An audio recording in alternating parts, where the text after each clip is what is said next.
Alright, so the movie kicks off in the present day. We're introduced to our main character Yoon Jung chilling in her apartment. It's one of those places filled with books, like floor-to-ceiling books everywhere. The sunlight is streaming in through the balcony, a really nice vibe. And then, her assistant calls. The assistant's like, "Hey, do you know Sang Yeon from Chimin Film Company?" Now when Yoon Jung hears that name, she hesitates for a second. Then she replies with a bit of an edge, "Who doesn't know the Sang Yeon?" The assistant then urges Yoon Jung to check out the movie awards ceremony from the night before. So Yoon Jung pulls out her phone and starts watching Sang Yeon's acceptance speech, just like her assistant said. Sang Yeon's up on stage, doing the whole humble thank you thing, giving shoutouts to everyone who helped her get there. But then, out of nowhere, she drops Yoon Jung's name. She says something like, "All of my success, everything I've achieved, I owe it to the person who has had the biggest impact on my life, Yoon Jung." Hearing that, Yoon Jung slams her phone down on the table. You can tell she is not happy. There's this look of disgust on her face. Because in contrast to the sweet words, it is as if Yoon Jung remembers the provocation from her friend. "I hate seeing you're okay, I just want you to break down like me." Even after those sweet words by Sang Yeon about Yoon Jung being important, Yoon Jung, of course, thinks back to all the taunting words from her friend. Yoon Jung is pissed, remembering all this, and brushes it off as nothing. Looks like there's some serious beef between these two. Later, when the assistant presses her about their relationship, Yoon Jung just says they cut ties after a fight. But the assistant keeps pushing for the reason, and Yoon Jung gets all hesitant again. She stares off into space thinking hard and finally says, "I don't know." You can tell there's a long, complicated story there that she just can't bring herself to talk about. Then, Yoon Jung drops a bombshell. She reveals that in one of her own past works, one of the characters was modeled after Sang Yeon. The assistant is shocked, because that work is the exact same super successful work that Sang Yeon used to win the award. It's implied that Sang Yeon used Yoon Jung's work to catapult herself to fame. Now we jump back in time to 1992. Yoon Jung's just a 4th grader sitting in class. It's a normal day, until suddenly the teacher walks in with 12 new transfer students. A whole line of new kids files into the classroom. Yoon Jung is checking them all out, but her eye is immediately drawn to one girl in particular. This girl is tall, pretty, and just seems to stand out from the crowd. As each new student introduces themselves, this standout girl is super confident and just oozes charm. She introduces herself. "My name is Sang Yeon. Yeon means swallow like the bird, and swallows are wanderers, so I hope I'll be a traveler." The whole class giggles, but Yoon Jung is definitely impressed by her confidence. The teacher adds that Sang Yeon is the granddaughter of a former minister, and was an excellent student at a top school, making a whole class marvel. So, we saw Yoon Jung being a little quiet and reserved at school, right? Well, outside of class, she's a total chatterbox. She's like a little parrot, always gossiping and excited about everything. She can't stop talking about this new friend, Sang Yeon. You can tell she's seriously impressed with her, like she thinks Sang Yeon is a total genius because she solved a 6th grade math problem even though they're only in 4th grade. She also discusses the teacher who discriminates based on their family situation. When the class lacks seats, he makes poor children let the rich students sit, making the poor ones sit on the floor to write. She's chattering away happily when, suddenly, she spots her mom. Her mom delivers milk all over the neighborhood on her bicycle. Yoon Jung immediately runs over to her, hops on the back of the bike, and follows her mom on her route. She excitedly tells her mom all about what happened at school today, about the new friends, and the old friends, who moved away but still owe her that 1,700 won for a comic book. Yoon Jung begs her mom for money to pay for the comic book, but her mom promises to think about it if she helps with her work. Yoon Jung is thrilled and follows her mom to clean an apartment before someone moves in. When she walks into the apartment, Yoon Jung sees a beautiful house like this for the first time, and is excited to explore every corner of the house. She tells her mom about everything strange she sees, like a bedroom with a bathroom next to it, because Yoon Jung doesn't have this at home because her family isn't very well off. Even though she's excited to explore, Yoon Jung also feels a little sad and envious of the person who's about to move into this house. Yoon Jung writes a note that says, "You're so lucky," and sticks it to the closet, implying that she's jealous of the owner who's about to move in. Lying in her cramped bedroom that night, Yoon Jung has indescribable feelings that keep her from falling asleep. Saturday morning comes around and it's election day for class president. Yoon Jung isn't too surprised when Sang Yeon gets the majority of the votes, including Yoon Jung's own. She seems to really admire this friend of hers. Sang Yeon is given a ruler not to teach but to discipline the students in the class. Meanwhile, while Yoon Jung's mom is cleaning the house, she sees the new owner moving her things in. The mother hurriedly ran downstairs to help, although the homeowner said she didn't need it. However, the mother's attitude was too enthusiastic, so she had to let her do it. It is now clear that Sang Yeon's family is the family moving into this apartment. the apartment that Yoon Jung envies. Back in class, during study hall, Yoon Jung is focusing when the boy next to her teases her, kicking the handicraft she put under the desk. Even though she told him to stop, he kept kicking it, causing Yoon Jung to angrily shout. Because they disturbed the class, both of them were brought to the podium by the class president, Sang Yeon, to be punished. Yoon Jung keeps trying to explain herself, saying it wasn't her fault, but Sang Yeon's not having it. She completely ignores Yoon Jung and takes that big long ruler and whack! Hits both kids' hands hard. Yoon Jung is fuming. She's upset because she was punished unfairly and because Sang Yeon wouldn't even listen to her side of the story. She sulks back to her seat. That evening, when Yoon Jung's mom gets home, she notices that Yoon Jung isn't her usual bubbly self. She's just huddled in a corner with a gloomy look on her face. Her mom can tell something's wrong, so she goes over to comfort her. That's when Eun Jung bursts into tears and tells her mom all about how she got blamed for something she didn't do. Fast forward a year. Eun Jung has become more outgoing, and her grades are getting better, so she's made more friends. But along with that, her envy of Sang Yeon is also growing. During a dodgeball game in gym class, she's constantly aiming for Sang Yeon, trying to hit her with the ball. The game gets more and more intense until accidentally Yoon Jung throws the ball straight into Sang Yeon's head. Sang Yeon grabs her head, looking like she's in a lot of pain. Again, Yoon Jung stands up for herself, insisting with a sharp tone that she didn't mean to hit Sang Yeon in the head. After school, feeling guilty, Eun Jung heads to the nurse's office, where Sang Yeon is resting. At the same time, Sang Yeon's mom hears the news and rushes to the school to check on her daughter. When Eun Jung arrives, the teacher tells her to apologize, but Sang Yeon ignores her. That is until her mother steps in to make peace. Although her daughter is hurt, this mother doesn't take sides, which makes Sang Yeon angry, and she storms out. Back home, she tells her mom about what happened today and thinks that maybe she was a little too harsh, and also mentions that the literature teacher, Hyun Suk, was there. Eun Jung doesn't realize that the teacher is Sang Yeon's mother. From that day on, Yoon Jung's personality was also influenced by this gentle teacher. The next morning, when the teacher is surveying the students about their families, he asks the new students, but the boy next to her wants to tease her, so he shouts. Yoon Jung doesn't have a dad either, making the girl humiliated, even more humiliated when the boy pulled this out to tease her. As she was walking home depressed, Hyun Suk suddenly called her back. "Yoon Jung, can I ask you for a favor?" Yoon Jung always thought that she was an unremarkable person whom other teachers didn't remember her name, but when Hyun Suk called her by her correct name, she felt happy. After helping her, the two sat down to talk. At this moment, she suddenly asked about Yoon Jung's father because she had just passed by the classroom and heard it. Hyun Suk empathizes with the girl because she also didn't have a father from a young age. She encourages and comforts her like a mother, causing Yoon Jung to burst into tears. The teacher created a motivation for Yoon Jung to try. During literature class, when turning in her diary, Yoon Jung wrote in it that she felt confused and guilty because of her actions of throwing the ball at Sang Yeon's head. The teacher, after reading it, encouraged and inspired Yoon Jung. From then on, the girl tried harder and harder. On top of everything, Yoon Jung's mom hurts herself and needs crutches. Yoon Jung starts delivering milk for her mom early in the morning. But when she's delivering milk at Sang Yeon's building, she almost runs into Sang Yeon's dad. When she sees Sang Yeon, Yoon Jung suddenly feels ashamed because she has to deliver milk, a job that people think only uneducated people do. When Yoon Jung gets to school, her friends start making fun of her for helping her mom deliver milk. Yoon Jung denies it, but no one believes her. Feeling humiliated and looked down upon, Yoon Jung immediately thinks about her sworn enemy. She's sure Sang Yeon is the one spreading rumors because she saw her delivering milk. Yoon Jung confronts Sang Yeon, but Sang Yeon says it wasn't her. They argue for a while, but Sang Yeon won't admit it and says it's because Yoon Jung is always targeting her, which makes Yoon Jung angry. She brings up the old story of Sang Yeon hitting her hand with the ruler, but Sang Yeon doesn't remember and admits it's because her mom, teacher Hyun Suk, told her not to bully Yoon Jung. Knowing that teacher Hyun Suk is Sang Yeon's mother surprises Eun Jung. Not long after, Sang Yeon and a few other students have to transfer schools, which forces everyone to rearrange their seats. Before they leave, everyone is discussing who they'll sit next to because everyone understands that only boys and girls who have feelings for each other will choose to sit close to each other.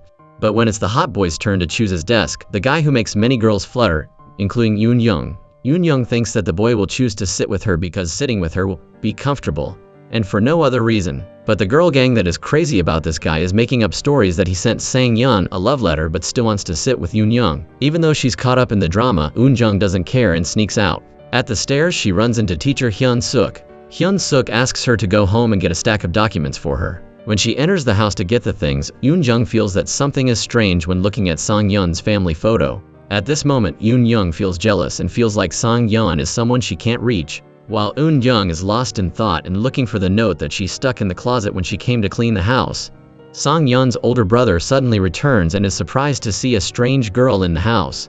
At this point, the present-day Eun Young admits that this guy was her first love. After hearing the story, Assistant Choi is very excited and demands to make a movie about Eun's story, but Eun Young only sees this as a funny story about her youth. Eun Young receives a call from an unknown number. When she hears the person on the other end say that they are Sang Yeon, Eun Young is surprised that Sang Yeon is asking her to go for coffee to talk.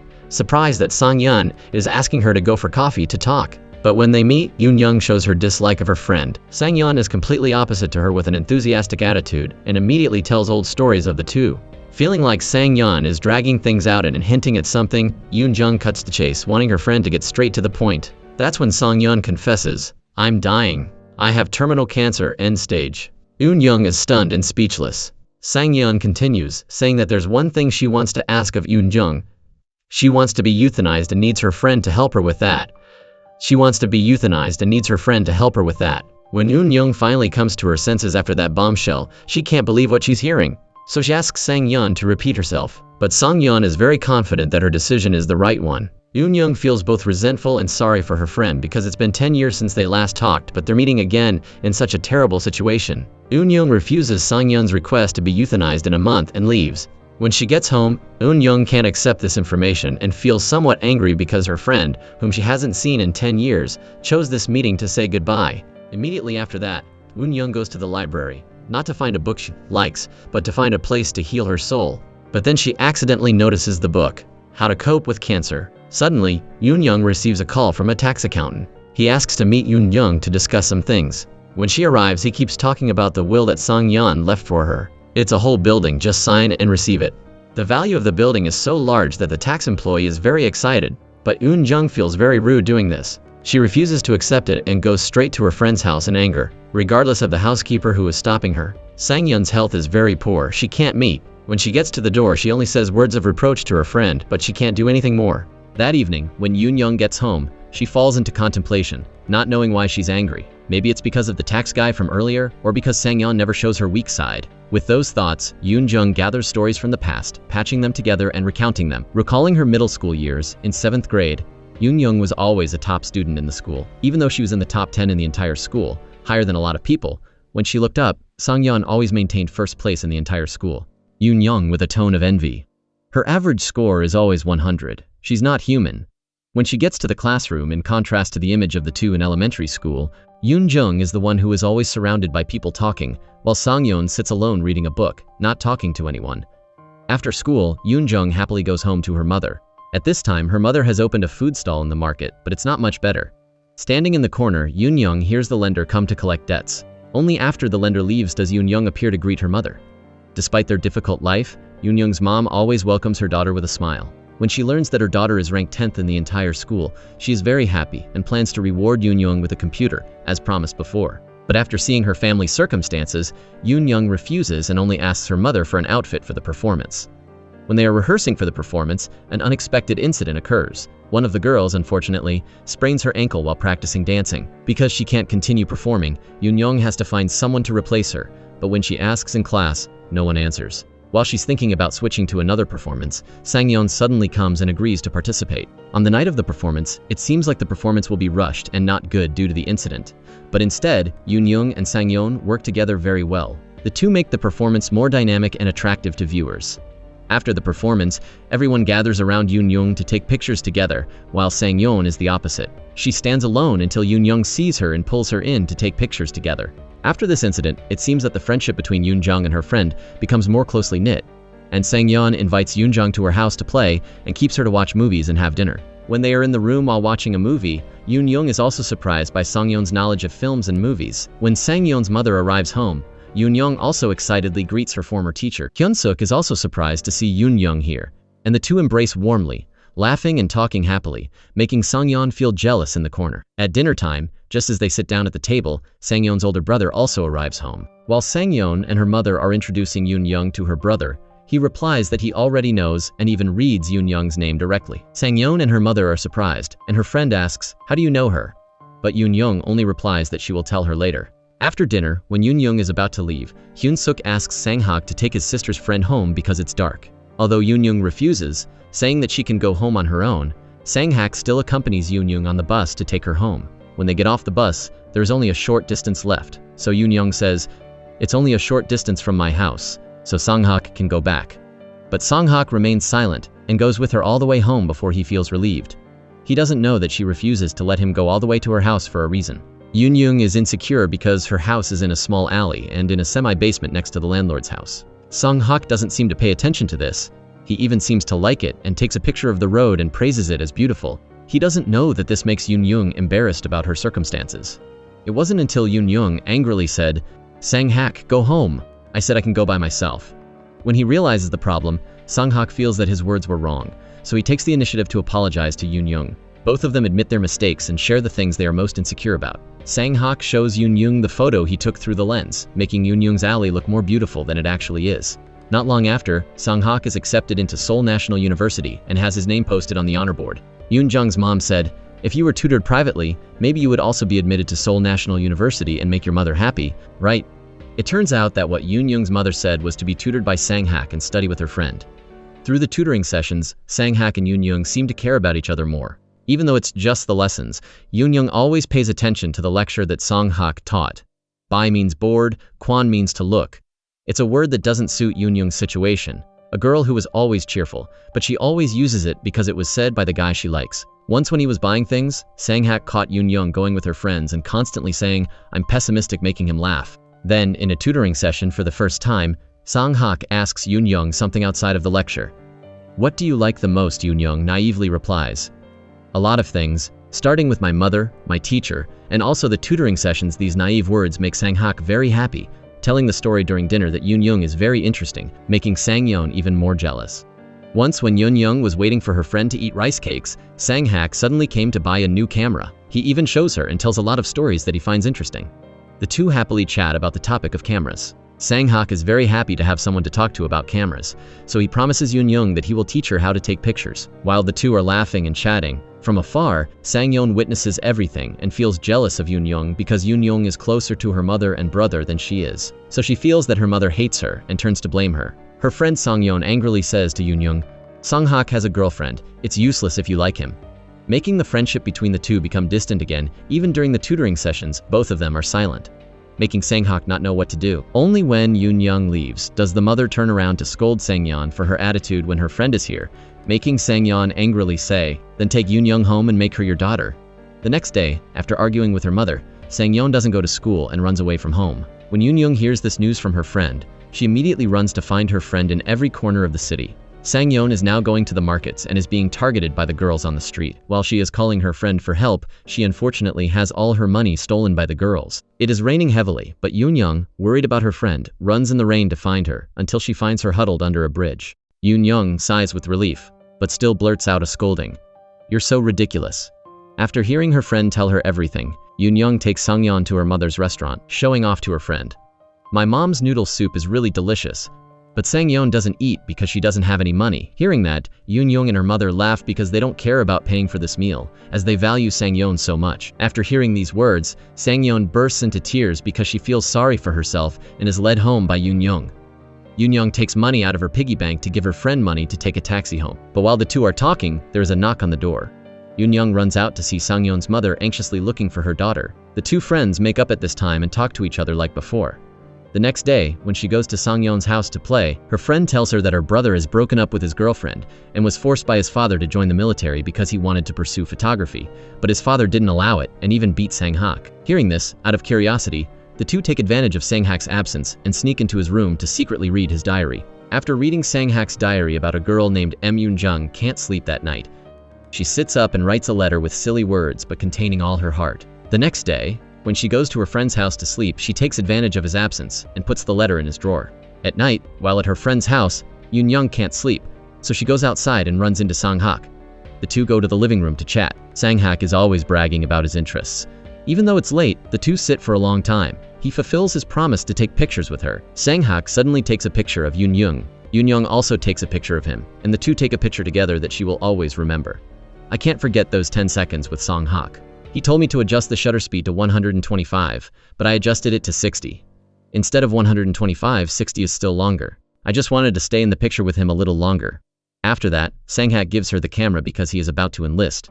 But Yoon-young refuses because it is very expensive, and also because this is his hobby, so she only borrows it from him for a week. During that time, she goes to photo shops to develop the photo that the two took together at that time, but all the shops can't do it. Many years later, when Yoon-young is a freshman, she goes to a photography club booth at the university to ask, "If I learn photography here, can I develop this film?" Saying that, Yoon-young takes out the roll of film. But while waiting to register, people suddenly call out a familiar name, Sang-hak. Making her look up, she sees that familiar face. But it turns out that the person who came is someone else, with the same name as the person she was waiting for. After a moment of thought, Yoon-young suddenly leaves because she keeps thinking about the person she's waiting for. Yoon-young goes to class but forgets that she left the roll of film at the student club booth. She immediately runs back to find it. At the same time, the guy with the same name, Sang-hak, is also looking for her. Just as she reaches the stairs, she sees him rushing down. The guy has to turn back and chase after her to give Yoon-young back the film that she cherishes. To thank him, this guy asks her to complete the application to join the photography club. This Sang-hak guy is always enthusiastic, but contrary to that enthusiasm, Yoon-young always closes herself off, just like in elementary school. At the end of the day, when Yoon-jung gets home, she lies down on the bed, smiling as she looks at the roll of film. She remembers when she was walking down the street and received a call from Sang-yeon. Her friend was crying and said, "It's over. They said my brother is dead." The moment she heard this shocking news, Yoon-young was stunned. Everything around her gradually passed by. She ran, remembering the promise to return the camera to him and his smile at that time. When she got to the door, Yoon-young saw her friend sitting there crying, covering her face. She immediately hugged her friend and comforted her. He left home early that morning, and it wasn't until 3 days later that they found him in a mountainous area. The first person they contacted was Sang-yeon. It was a great loss that Sang-yeon also had a hard time overcoming. The two of them could only lean on each other and comfort each other. Lost in thought, Yoon-jung is startled when the upperclassman greets her and strikes up a conversation first. He notices that she has a new camera, so he asks to borrow it and take a look. While this guy is diligently examining her camera, this image reminds Yoon-young of the image of Sang-hak, also immersed in his passion for cameras. Every gesture is the same, making her miss that guy even more. When he learns that she doesn't know how to load the film into the camera, he carefully teaches her step by step, and suddenly this Sang-hak also raises the camera and quickly takes a picture of her. And one sentence. Taking pictures is preserving time. Same gestures, same words make Yoon-young freeze for a few seconds. These encounters with this guy seem to be arranged in advance. When Yoon-young is struggling with a jam printer, he appears again, helping her with even the smallest tasks. In her heart, she shows that her heart is closed, but her actions are always awkward when facing him. The humorous situation is when Yoon-young is walking, and the basketball from the nearby playground flies over. The guys tell her to throw the ball back. When she excitedly picks up the ball, she runs into Kim Sang-hak, making her embarrassed and dropping the ball, making everyone laugh. At this moment, Yoon-young doesn't know how she feels about this guy. She asks for advice from her friends. They advise her to attend the welcome party. Here, everyone is quite happy and open. One of her friends notices this Kim Sang-hak guy, but it seems like he only pays attention to Yoon-young. While everyone introduces themselves, they only remember Yoon-young by the nickname X, because that was Yoon-young's first impression on everyone. Everyone participates in the party and drinks to their heart's content. Until Yoon-young suddenly wakes up in her bed, and she doesn't know how she managed to get home. And her mother angrily tells her that she was dead drunk and had to be brought home by 3 upperclassmen, including the guy named Sang-hak. Hearing this, she is startled and calls her upperclassman to ask what she did last night. Her upperclassman says, "Don't you remember? You were both yelling and scolding." Sang-hak. Hearing this, Yoon-young seems to gradually remember her embarrassing actions from yesterday. When she is drunk, the image of her dancing and shouting makes her want to hide underground to get rid of the shame. When her friend tells her the whole story, she learns that when everyone was matching couples, her friend bet that Sang-hak and Yoon-jung would become a couple. The guy only smiled wryly. But suddenly, Yoon-young slams the table and gets up and says, "I will never date him in a drunken and dizzy state." Things get even more difficult when Yoon-young is too embarrassed to apologize to this Sang-hak guy. The appearance of the two makes each other very embarrassed, although Yoon-young doesn't want that in her heart. When Yoon-young and Sang-hak meet, they only say polite greetings. He no longer has the enthusiasm he had at first. But contrary to Sang-hak, Yoon-young is always looking at him secretly in every activity of the club. She always unconsciously raises the camera and takes pictures of Sang-hak, recording his every move. A month passes, but things remain the same. Those who bet have already received money because Yoon-young and Sang-hak haven't dated according to the bet. While Yoon-young is at home helping her mother, Yoon-young's mother also finds it strange because she bought new shoes to prepare for the field trip, but ended up not going. Then her friend calls and says that because of her, Sang-hak is not going on the group's field trip. Knowing that the reason is from her, she goes to the office and happens to meet Sang-hak there. She tries to explain to him that everything is just a misunderstanding.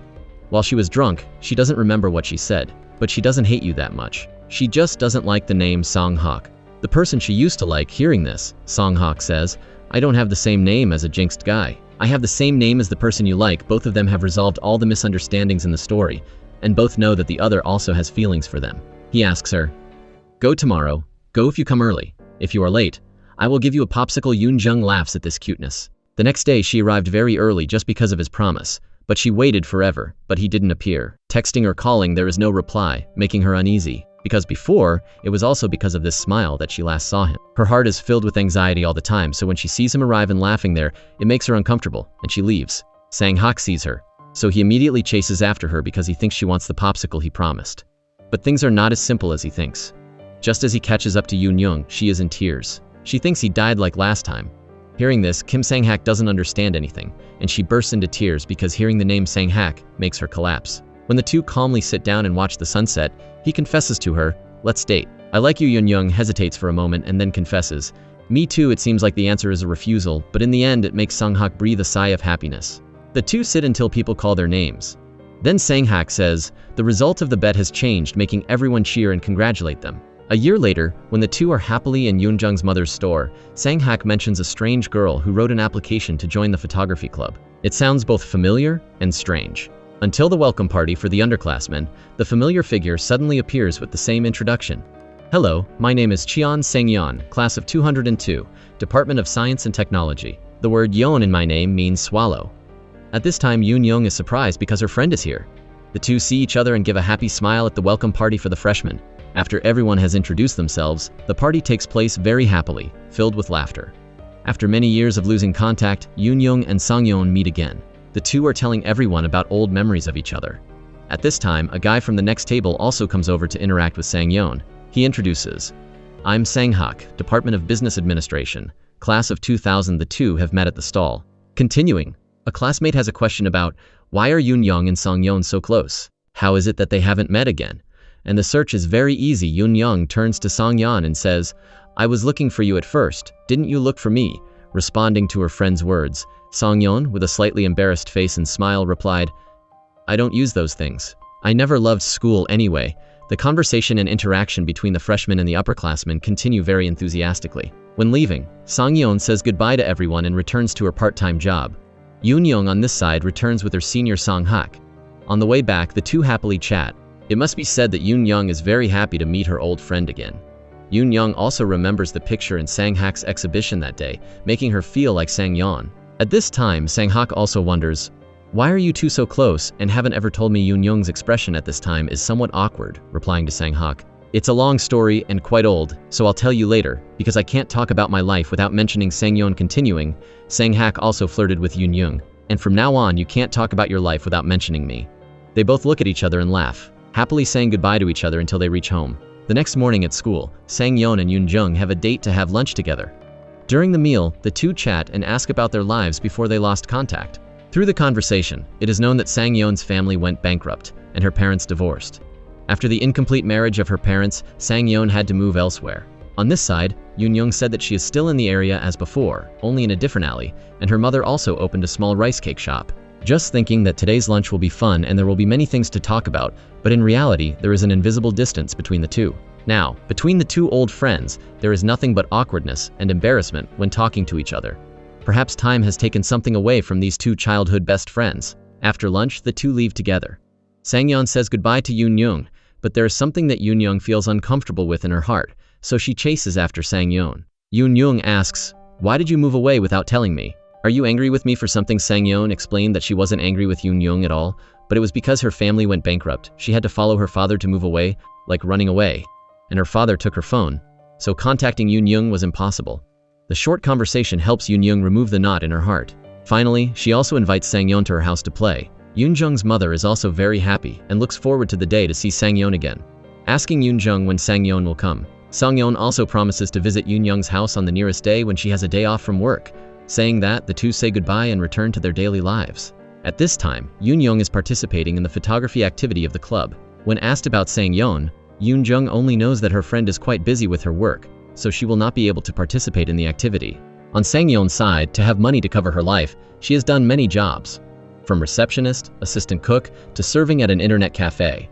Sang-yeon's life is not easy at all. The next day, when the two meet again, Yoon-young brings Sang-yeon the food that her mother cooked and tells Yoon-young to give it to Sang-yeon in person. When she gets to her friend's house, Yoon-young can't believe her eyes when she sees Sang-yeon's current life is so simple, somewhat lonely in a very small, dilapidated room. All that day, the two sat together, drinking beer and happily confiding about life in both the past and the present. In the evening, when eating with Sang-hak, Yoon-young bragged to her lover about her extremely happy afternoon with Sang-yeon, from the fact that the two drank a total of 4 cans of beer. After that, Yoon-young tells Sang-hak that Sang-yeon really likes the painting displayed in his club.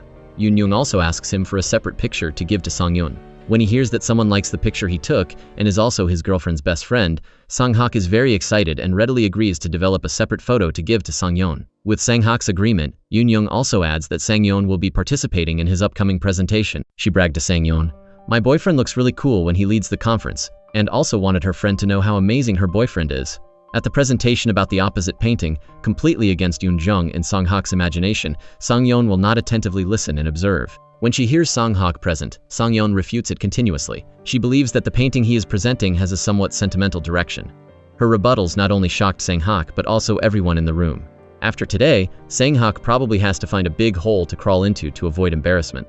After listening to the presentation, Yoon-young and Sang-yeon meet again. Sang-yeon feels very happy after today. She feels like a real university student. Not only that, Sang-yeon also praised Sang-hak's presentation as great, even though she had just criticized it not long ago. That night, when the three of them went out to eat together, sitting and eating with her nemesis, Sang-hak's expression still looked quite awkward. As the person in the middle, Yoon-young had to appease and redirect everyone to another story, so that the two would not be embarrassed after what happened this afternoon at the presentation. So the three happily talked until the end of the evening. So the lives of the three pass happily together. Since Sang-yeon started tutoring, the two have met almost every day. One day, when the club is playing ball together, Yoon-young and her friend have a side conversation. Her friend tells Yoon-young that the reason two members didn't participate was because Sang-yeon rejected them. Her friend also joked, Sang-yeon has feelings for Sang-hak, because the eyes that the two look at each other on the field have a connection and harmony. At this time, Yoon-jung feels a little bit sad and a little bit suspicious after her friend's words. After the ball game, Yoon-young returns to the club and catches Sang-hak and Sang-yeon sitting in a private room talking to each other. She stops and looks, and from then on, Yoon-jung seems to pay more attention. One afternoon, when the two are sitting and talking to each other, Yoon-young asks Sang-yeon, "Why don't you like someone? Is there no one you like?" Sang-yeon says she likes someone through text messages, but she thinks she is just in love with him one-sidedly, so she doesn't consider dating. She also secretly follows him, but it's a pity that he already has a girlfriend. While saying that, she shifts the angle of her camera to where Sang-hak is in the distance. Taking the picture also marks the moment when the two stand up and then leave.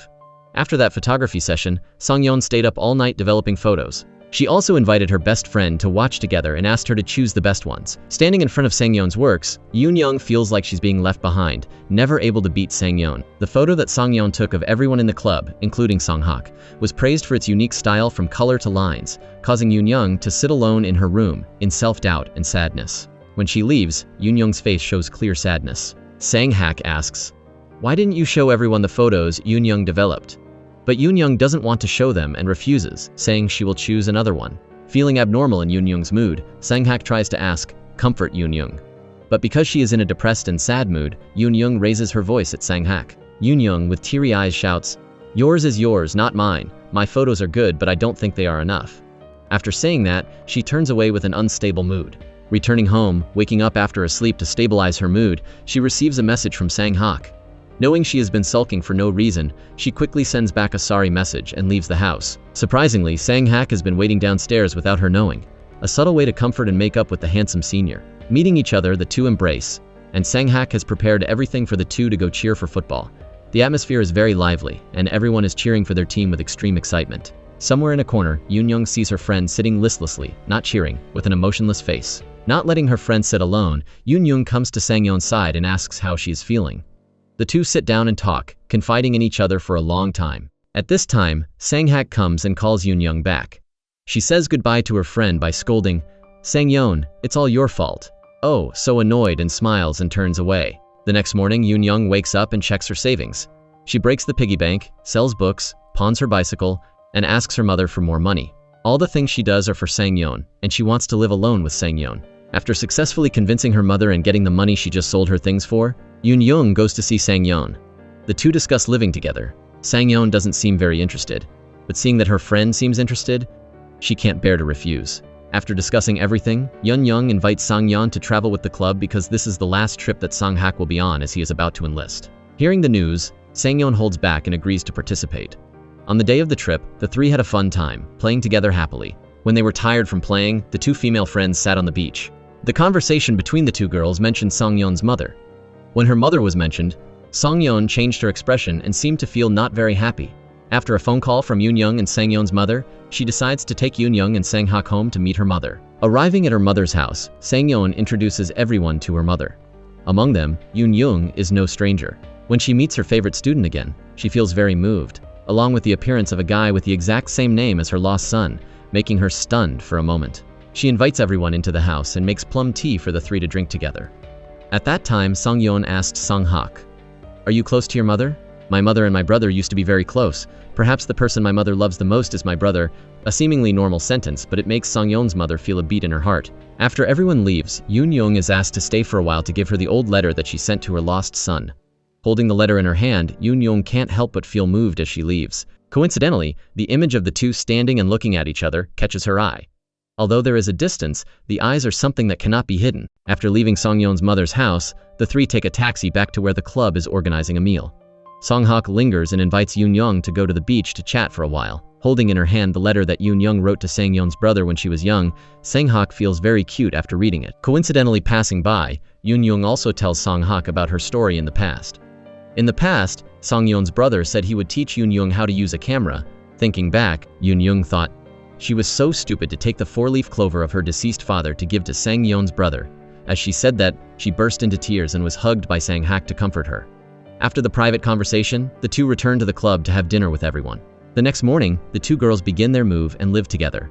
Sang-hak also comes to help. While busy with housework, Sang-yeon receives a call from her mother and is informed by Yoon-young. Sang-yeon's attitude when she picks up the phone is very emotionless. She hangs up before the surprised eyes of Sang-hak and Yoon-jung.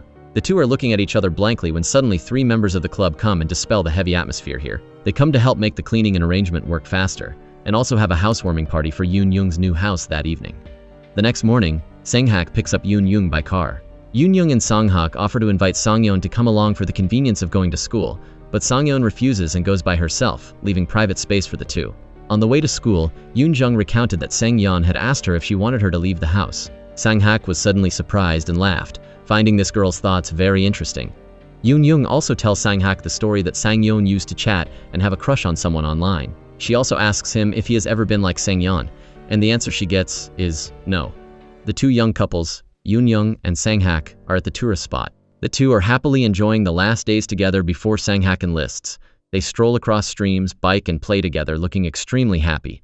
The night also comes when the two are happiest. Sang-hak says he has a small wish, a very simple wish, that when he is discharged, the two will return to this place together as a way to relive the memories.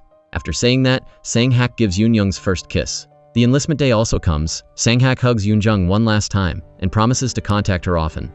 Then he says goodbye to everyone in the club, including Sang-yeon, and leaves. After Sang-hak leaves, the eyes of Sang-yeon and Yoon-jung both look in one direction, a look of very deep expectation. That evening, when Sang-yeon returns home, she sees letters in the mailbox that Sang-hak sent to Yoon-jung. She picks them up and brings them upstairs to Yoon-jung. While preparing to read the letters her lover sent, the familiar phone call comes again. Sang-yeon's mother calls and asks Yoon-young to tell Sang-yeon to call her. Although Yoon-young reminds her, and her mother is very worried about her, Sang-yeon is still indifferent and shows that she is very insensitive. She abruptly leaves the package of noodles and runs into the room, calling her mother directly and asking her not to bother her and Yoon-young anymore. Disapproving of her friend's attitude and behavior, Yoon-young stands up and says, "Your mother considers you her everything." On this side, Sang-yeon seems very angry, thinking that Yoon-young doesn't know anything. She can't understand the story between the two mothers and daughters of Sang-yeon. Not every family is like Yoon-young and her mother. After arguing, Sang-yeon goes into the room and closes the door, leaving Yoon-young alone outside, feeling extremely disappointed. While everything Yoon-young wants is for the good of her friend. It has been 3 days since the two girls have spoken to each other. During this time, Yoon-young has time to develop the roll of film that Sang-yeon's brother left behind. She carefully develops each photo and then hands it over to Sang-yeon. Holding in her hand the so-called mementos that her brother left behind, Sang-yeon can't help but feel touched. She opens it and carefully looks at each photo. Memories of her brother, mother, and old house make her burst into tears without knowing it. It's unbelievable that a girl with a spiky, strong appearance will have a day of crying so much. After that night, Sang-yeon also returns to see her mother. The two mothers and daughters sit together and look at the photos that her brother left behind. Sang-yeon asks her mother why her brother passed away. Going back to the past when the tragedy of her family happened. The cause of the incident started when Sang-yeon left her diary on the table for her mother to read. She tells her mother, "My brother can't forget that girl. If you keep doing this, Song-hak will run away from home during her brother's funeral," her parents argued, and Sang-yeon happened to overhear it outside. Returning to the present, Sang-yeon admits that she did that back then just out of curiosity. "My mother's eldest son said he wanted to date. I did it because I found it so strange, so funny, and I didn't expect that incident to happen. My brother passed away because of me," she blames herself, torturing herself in front of her mother. But no matter what, Sang-yeon is still the child she loves and tries to protect, and she doesn't want her to torture herself like that anymore. Time passes so quickly, and soon Sang-hak has reached his vacation. He returns, and the first person he meets is Sang-yeon. He invites Sang-yeon to hang out first, and Yoon-young will come later after work. After a moment of thought, the two decide to go for tea. This time back, Sang-hak sees that Sang-yeon seems a bit depressed these days. He is indeed a sophisticated man. No matter how strong and spiky Sang-yeon creates her shell, she cannot get past his eyes. She only says, "Today I hate my mother so much." That's all. Just one sentence makes Sang-hak stunned. Probably because of her unstable mood, Sang-yeon changed her mind and wanted to buy drinks, and the two went for a walk together to relieve themselves. Standing in front of the water vending machine, Sang-yeon couldn't hold back her heart and told Sang-hak about her brother's death. Sang-hak, although he had known vaguely through Yoon-jung's story, this time he felt very happy to be able to hear Sang-yeon share her story for the first time. Walking for a while also came to the evening. The two went together to the subway to pick up Yoon-young. Having not seen his lover for a long time, when Yoon-young just stepped down, Sang-hak rushed to hug his baby, asking with affection in front of Sang-yeon's witness. Since picking up Yoon-young and the three walking together, at this time, Sang-yeon feels like she is being excluded from the story of the other two. She is very sad and proud, so she leaves, ignoring Yoon-young's callback. Going back to the past in the autumn of 1998, the two mothers and daughters of Sang-yeon move to a new place to live. Because of the shock of losing her loved one, Sang-yeon keeps torturing herself, locking herself in her room without talking to anyone. The only thing Sang-yeon does is look for a 4-digit number, and she also forgets the reason she is trying to access her brother's live chat accounts. Then one day, as a habit, she tries to enter the password and discovers her brother's old satchel. Surprisingly, she logged in successfully, but was very scared and quickly closed the laptop. She spent the whole evening locked in her room talking to an account. After the conversation, she followed to a meeting point. She slowly steps into the cafe, sits next to the table of her brother's old friends, and listens to the entire conversation of the group. Until her brother's group of friends has a conflict, unexpectedly, she discovers that the person in her brother's group of friends in the past and present is her friend's lover, Sang-hak. This is probably the reason she has appeared until now. After the incident that happened at the restaurant, Sang-yeon joined a club and set her nickname as Somewhere. Since then, she diligently works in the morning, and in the evening she goes online to text a person named Mantat. The two talk very happily every night. Then suddenly, one day, Mantat no longer contacted her for the reason of preparing for the university entrance exam. All day without a single message makes her heart heavy for a beat. Then one day she goes to an exhibition, meets a guy, and accidentally takes a picture of him. She also learns that the guy she just photographed is Mantat, and now he has passed the university entrance exam to the school he wants. It was also from the meeting at that exhibition that Sang-yeon decided to go to university. Returning to the present, when Sang-yeon and Sang-hak go for a walk up the mountain, he tells Sang-yeon that he doesn't understand all of your emotions, but it seems like he understands something, even if it's just a little bit, and it's like being left behind. He also used to have a very close brother, and suddenly one day, that brother disappeared. He also didn't understand and didn't know why. The two fall silent for a moment. Then Sang-yeon also remembers that she has prepared a gift for Sang-hak. Now she can give it to him in person. The gift she prepared is a watch that coincides with the one that Sang-hak was planning to buy, making him very surprised. At this time, at the restaurant, where there are only two people, Yoon-young and Sang-hak. Yoon-young happens to see a watch on her boyfriend's wrist. Not hiding anything from her lover, Sang-hak also boasts, "This is a free gift that Sang-yeon gave me when I was walking on the mountain behind the school." Hearing this, Yoon-young is stunned, but also happy because her best friend used to be very afraid of mountains because her brother used to get lost on the mountain. Yoon-young also learns that Sang-yeon has told Sang-hak about her brother. She feels quite surprised because this is probably the first time Sang-yeon has actively told someone about herself. After confiding and talking about her friend, Yoon-young shows her lover the photos that she developed from Sang-yeon's brother's film. After seeing each one, until the photo of a girl and a guy, Sang-hak suddenly froze and remained silent, unable to speak. The date ends. Sang-hak leaves and asks Sang-yeon to come over to talk privately. Sang-hak tells Sang-yeon, I have seen the photo of your brother. Was it you who replied on behalf of your brother? Right after being asked about the things she did in the past, Sang-yeon can only sit and listen silently without saying a word. The two leave. Sang-yeon asks Sang-hak, "Have you seen the picture of a girl on a couch?" Sang-hak said that she is a senior member of the club named Dylan. Sang-yeon expressed her desire to have Sang-hak help her meet her once so that she could ask some questions related to her brother, and Sang-hak agreed to help. After saying that, the two said goodbye and left. When she got home and faced Yoon-young, Sang-yeon apologized for leaving earlier. She explained that she had some urgent matters to attend to, so that's why. But Yoon-jung understands her friend too well. She knows that it is because of her brother that Sang-yeon is like that. Sang-hak also told Yoon-young about Sang-yeon and him meeting. Afraid that her friend would be sad, Yoon-young tried to ask if her friend was okay. Sang-yeon feels very good because her friend and her lover haven't seen each other for a long time, so she wants the two of them to spend more time together. After that, the two talked for a while more about Sang-yeon's meeting just now. Sang-hak and Yoon-young return to their rooms, saying goodbye to each other and going to sleep. When she gets back to her room, Yoon-young calls Sang-hak. She wondered, "Why are you so close?" But Sang-hak and Sang-yeon's brother don't know each other's names. Sang-hak explained that it was because he and Sang-yeon's brother didn't talk. Although everyone called their nicknames and gradually knew each other's names in schools, only Sang-yeon's brother no one knew. And it seems like, according to Sang-hak's memory, there is a senior member in the club who knows. The two just kept talking like that. Outside Sang-yeon, because she was hungry, she took the pizza that her friend brought back to eat. It must be said that Sang-yeon has an extremely considerate friend who is afraid that she will skip meals, so she brought it back. The next morning, Sang-yeon returns to class and is called out by Sang-hak to hand her the tapes that he and her brother used to like very much. Not only that, these tapes are also in the photo of her brother. Sang-hak also asked for the contact information of senior Dylan through a guy with the widest relationship in the club. Now just needs to sit and wait. Sang-yeon at this time can only say thank you because he has helped her so much. But there is one thing that Sang-hak wonders is why Sang-yeon knows he is Mantat. Sang-yeon shyly recounts, "I accidentally accessed the chat account on my brother's computer. I saw that the person named Mantat was the only one who cared about my brother, even though my brother had been gone for almost a year. So out of curiosity, I looked for Mantat's posts." After talking, Sang-yeon stands up, leaves the coffee money, and leaves. In the evening, when Yoon-young and Sang-hak go to buy McDonald's together, both are happily ordering food, and Yoon-young even tries to pay, then Sang-hak accidentally drops money and picks it up. If I remember correctly, this money was left by Sang-yeon earlier. He hurriedly picked it up with a very strange attitude. Leaving the restaurant, the two went home together. Sang-hak asks Yoon-young, "What kind of person is Sang-yeon?" "I think Sang-yeon is a more unpredictable person than I thought." And complicated Yoon-young, after hearing that, told him more about Sang-yeon. Sang-yeon, according to Yoon-young's story, is a person who often does the opposite of the norm.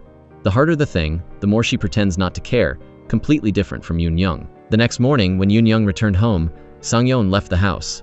When she went downstairs, Sang-yeon happened to meet Sang-hak. Conveniently, she also asked him to keep it a secret from her about asking for information from the senior member in the club because it was her private matter.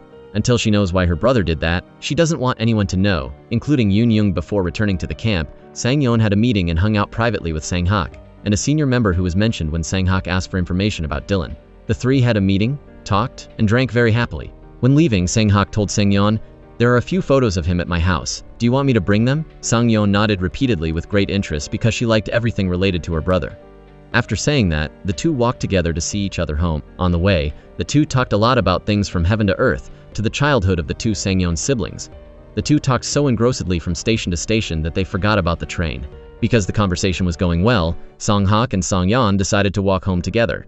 Sang-yeon tells the story that her brother also gave Yoon-young a camera, and it is also the camera that Sang-yeon is using. The roll of film and the camera that her brother gave Yoon-young before leaving was his will. Before leaving, he left without saying goodbye to me, even though he gave Yoon-young a camera. So that's why at that time, she asked you not to tell Yoon-young because she wanted to know first and only her alone. Finally, they arrived home, the two said goodbye, and Sang-yeon also thanked Sang-hak for the conversation and meeting just now. Sang-hak turned around to leave. Behind, Sang-yeon shouted, "I like man." Tat making Sang-hak stop, he turned his head, looked at her, and smiled slightly. "It's not possible," Sang-yeon replied. "What's not possible?" "I said I like Mantat, not Kim." Sang-hak with Sang-yeon. She feels more grateful. If it wasn't for Mantat, she would still be locked in her small room. And it's good that her brother still lives in Mantat's heart. Time passed day by day. The day Sang-hak had to enter the camp again. Before leaving, Yoon-young gave Sang-hak a camera, but unfortunately, it could not be brought in, so Sang-hak promised to use it for a long time to reassure Yoon-young. Then the two said goodbye to each other, even though they didn't want to. The next day, Yoon-young visited Sang-hak in the camp. He recounted the story of the previous day when he had an appointment with both Sang-yeon and a senior member in the club. Yoon-jung wondered what they had talked about in that meeting. Sang-hak replied, "We only talked about the old days, mainly about Mooney's brother. That day, we reminisced about the memories, so everyone drank a lot." Yoon-jung was still worried about her friend, so she also told her about what happened after that drunken day the next day. Sang-yeon also drove with her eyes. After eating, Yoon-jung had to say goodbye to Sang-hak. The two said goodbye with a hug, and then Sang-hak left. Before leaving, he also told Yoon-jung to remember to write him a lot of letters. Conveniently, Sang-hak also sent Sang-yeon a letter. At the beginning of the letter, the sender's name was Man, Tot. Inside the letter, when Sang-yeon opened it, were the images of her brother that Sang-hak still kept, making her feel very warm. Then all three returned to their daily lives. Sang-hak trained in the military, writing letters to Yoon-jung every day.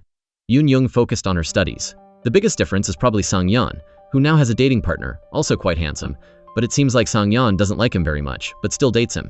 Meanwhile, Sang-hak one day received 2 letters at the same time, one from Yoon-jung and one from Sang-yeon. When he opened and read Sang-yeon's letter, she said in the letter that she had finally watched Journey to the West, making him feel very happy. It seems like he was so happy that he forgot about his girlfriend's letter. Meanwhile, Yoon-jung is at the school's mailbox. Coincidentally, she saw the letter in Sang-yeon's locker fall out, and it was the letter that Sang-hak sent to her. Afraid that her friend would misunderstand, Sang-yeon explained, "I asked him for something, so he wrote the letter." At this time, Yoon-jung could only remain silent and leave with a doubtful expression. The next day, finally, after a period of waiting, Sang-yeon got the information about Senior Dylan from a senior member in the club. But according to the senior member, that friend wanted to talk to Sang-hak first. Returning home, Yoon-jung is helping her mother when she receives a call from her lover. Sang-hak informed her that he had been promoted to private first class. But having to think too much about him sending a letter to Sang-yeon made her not feel happy and excited as usual. Sang-hak wondered, "Why don't you write letters?" "Don't visit me either," Yoon-jung only replied with an indifferent attitude. "Because I don't want to write." But the real reason behind it is that she is jealous. Why did Sang-hak send a letter to the department for Sang-yeon? And she also asked him back, "What did Sang-yeon ask you for?" When receiving the domed-up questions from Yoon-jung, Sang-hak only stammered and talked around. So Yoon-jung hung up and didn't want to hear an explanation anymore. That evening, when she returned home, Yoon-jung met her friend again. The two looked at each other with eyes that were still very awkward. Probably because of the story from the previous day, Yoon-jung became more suspicious. But because of the friendship between her and Sang-yeon, Yoon-jung still appeared very normal, as if nothing had happened. She pretended that this story did not affect the relationship between her and Sang-hak. The next morning, Yoon-jung goes to the camera store of the senior brother in the club, where Sang-yeon got the information about Senior Dylan, conveniently buying some stuff for the exhibition. After talking for a while, Yoon-jung learns that this senior brother also knows Sang-yeon. The senior brother also said, "Thanks to Sang-yeon, you met Sang-hak, and also thanks to Sang-yeon, Sang-hak passed the entrance exam to the school. In the past, that friend replaced your brother in texting Sang-hak." From there, Sang-hak woke up and focused on studying. When she hears the story that perhaps in her entire life, if one of the two people close to her doesn't say it, she will never be able to know, Yoon-jung feels quite shocked. On the way home, she silently thinks and strings all the events together. When she gets home, Sang-yeon also returns. Yoon-jung quietly turns around, looks at Sang-yeon and asks, "Do you like Sang-hak?" The two just look at each other silently without saying a word. After learning a lot more information and connecting the dots herself, Yoon-jung asks Sang-yeon, "Is it that you like Sang-hak? The person you met through chat and have met is our senior, right?" At this time, Sang-yeon can only remain silent and deny it. She made up that he is a guy who plays guitar in an amateur club. But it seems like Yoon-jung doesn't want to believe it anymore, because she has heard information that her friend had texted with Sang-hak and hid from her that she had known Sang-hak before that. At this time, no matter what reason Sang-yeon gives, in Yoon-jung's eyes, she can no longer believe what Sang-yeon says anymore. Finally, Yoon-jung asks, "What did Sang-yeon ask Sang-hak for?" At this time, Sang-yeon tells Yoon-jung the truth that the thing she asks Sang-hak to do is related to her brother currently. She doesn't want to share it with Yoon-jung yet. But in the future, when she knows the things she needs to know, she promises to tell Yoon-jung the next morning. Yoon-jung goes to school, her head heavy with thoughts. Is it or is it not that I trust Sang-yeon? She also passed by the mailbox where she saw the letter that her lover had sent to Sang-yeon to check. This time she doesn't see any letters being sent. She leaves the mailbox and goes home, but in her heart she still feels heavy, a weight of trust between her and her friend. That evening, Yoon-jung has a date to eat with Sang-yeon and her pretended lover. Probably not wanting her friend to be suspicious, Sang-yeon confessed her love to that senior as a confirmation that she doesn't have a bit of feeling for Sang-hak and to strengthen Yoon-jung's trust. During the meal, the three happily ate, talked, and told about their love story. Yoon-jung also said good things about her friend. She recounted, "Sang-yeon is very good. Since she was little, she not only studied well, but also took photos well, and danced well too. In general, she is good at many things in general. That meeting was also quite happy. The next day, after being angry with her lover for a while, Yoon-young also returned to the camp to visit Sang-hak. He happily ran over and hugged Yoon-young. After that, the two sat down and ate the delicious food that Yoon-young had prepared herself. The two ate happily, talking to each other from the letters he sent while she was sulking to preparing for her exhibition. A truly healing feeling, but somewhere in Yoon-young's heart, she still felt a little uneasy when talking to Sang-hak. She still paid attention to the watch he was wearing given by Sang-yeon. After visiting her lover, Yoon-young returned to helping her mother as usual. This time, with the support of Sang-yeon, the work was less hard and more fun. So the last days of the year of the two girls passed happily together. In the camp, Sang-hak received a letter from Sang-yeon. In the letter she wrote, "I have got the contact information of that senior and she wants to talk to you first. She also doesn't answer my calls, so please help me talk to her because she also wanted to learn about Mooney's brother." After the letter from Sang-yeon, Sang-hak called Senior Dylan, and the next morning, Dylan was present at the camp to visit her younger brother. She gave Sang-hak Mooney's letter. She also asked him, "If I were her, what do you think I would do? Should I meet that girl after the meeting with Senior Dylan?" Sang-hak unexpectedly returned to the club, surprising everyone. Because tomorrow is the day of the exhibition, his presence at this time makes everyone very happy. He is like an important part of the club. The next day, when everyone was busy preparing to display their photos, Sang-yeon asked for leave of absence for the reason that she had family matters. But the deeper reason for that absence is the short letter that Dylan asks Sang-hak to send to her. In the letter, there is a clear meeting place, so it is natural for her to leave urgently like that. At this time, Sang-yeon, after a long journey, also met Senior Dylan. Dylan tells Sang-yeon, "Do you know that your brother talked about you a lot? You are one of the two people that Mooney loves the most in the world." The two talked for a long time, and Sang-yeon seemed to understand something more. Finally, Dylan gave Sang-yeon a letter. This is also the first letter that her brother sent to her, along with a photo of a girl sitting on a chair. Dylan explained, "The word M on the letter is your friend. M here is an abbreviation of Mooney." After receiving the letter along with the photo, Sang-yeon seemed quite bad, cutting off all contact, leaving without anyone knowing. Because she was worried about the girl, Dylan also called and reported the news to Sang-hak, ignoring Yoon-young and everyone's wait. Sang-hak left to find Sang-yeon immediately. At this time, Sang-hak's mood looks very tense, worried, because this may be a very big shock for Sang-yeon when Dylan tells her all the truths about her brother. At this time, Sang-yeon is wandering in the forest, recalling what Dylan told her. Her brother used to pretend to be a woman, having to force himself into the body of a man. That made her extremely sad, and it was also at that time that her brother met Dylan.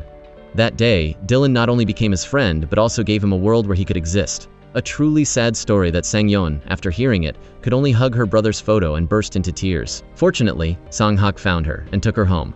Back at the club, Yoon-young is also very worried about her friend. She has called everywhere but hasn't received any information. Even more helpless when Yoon-young calls her lover, and the only thing she receives is the sound of the subscriber not being contacted.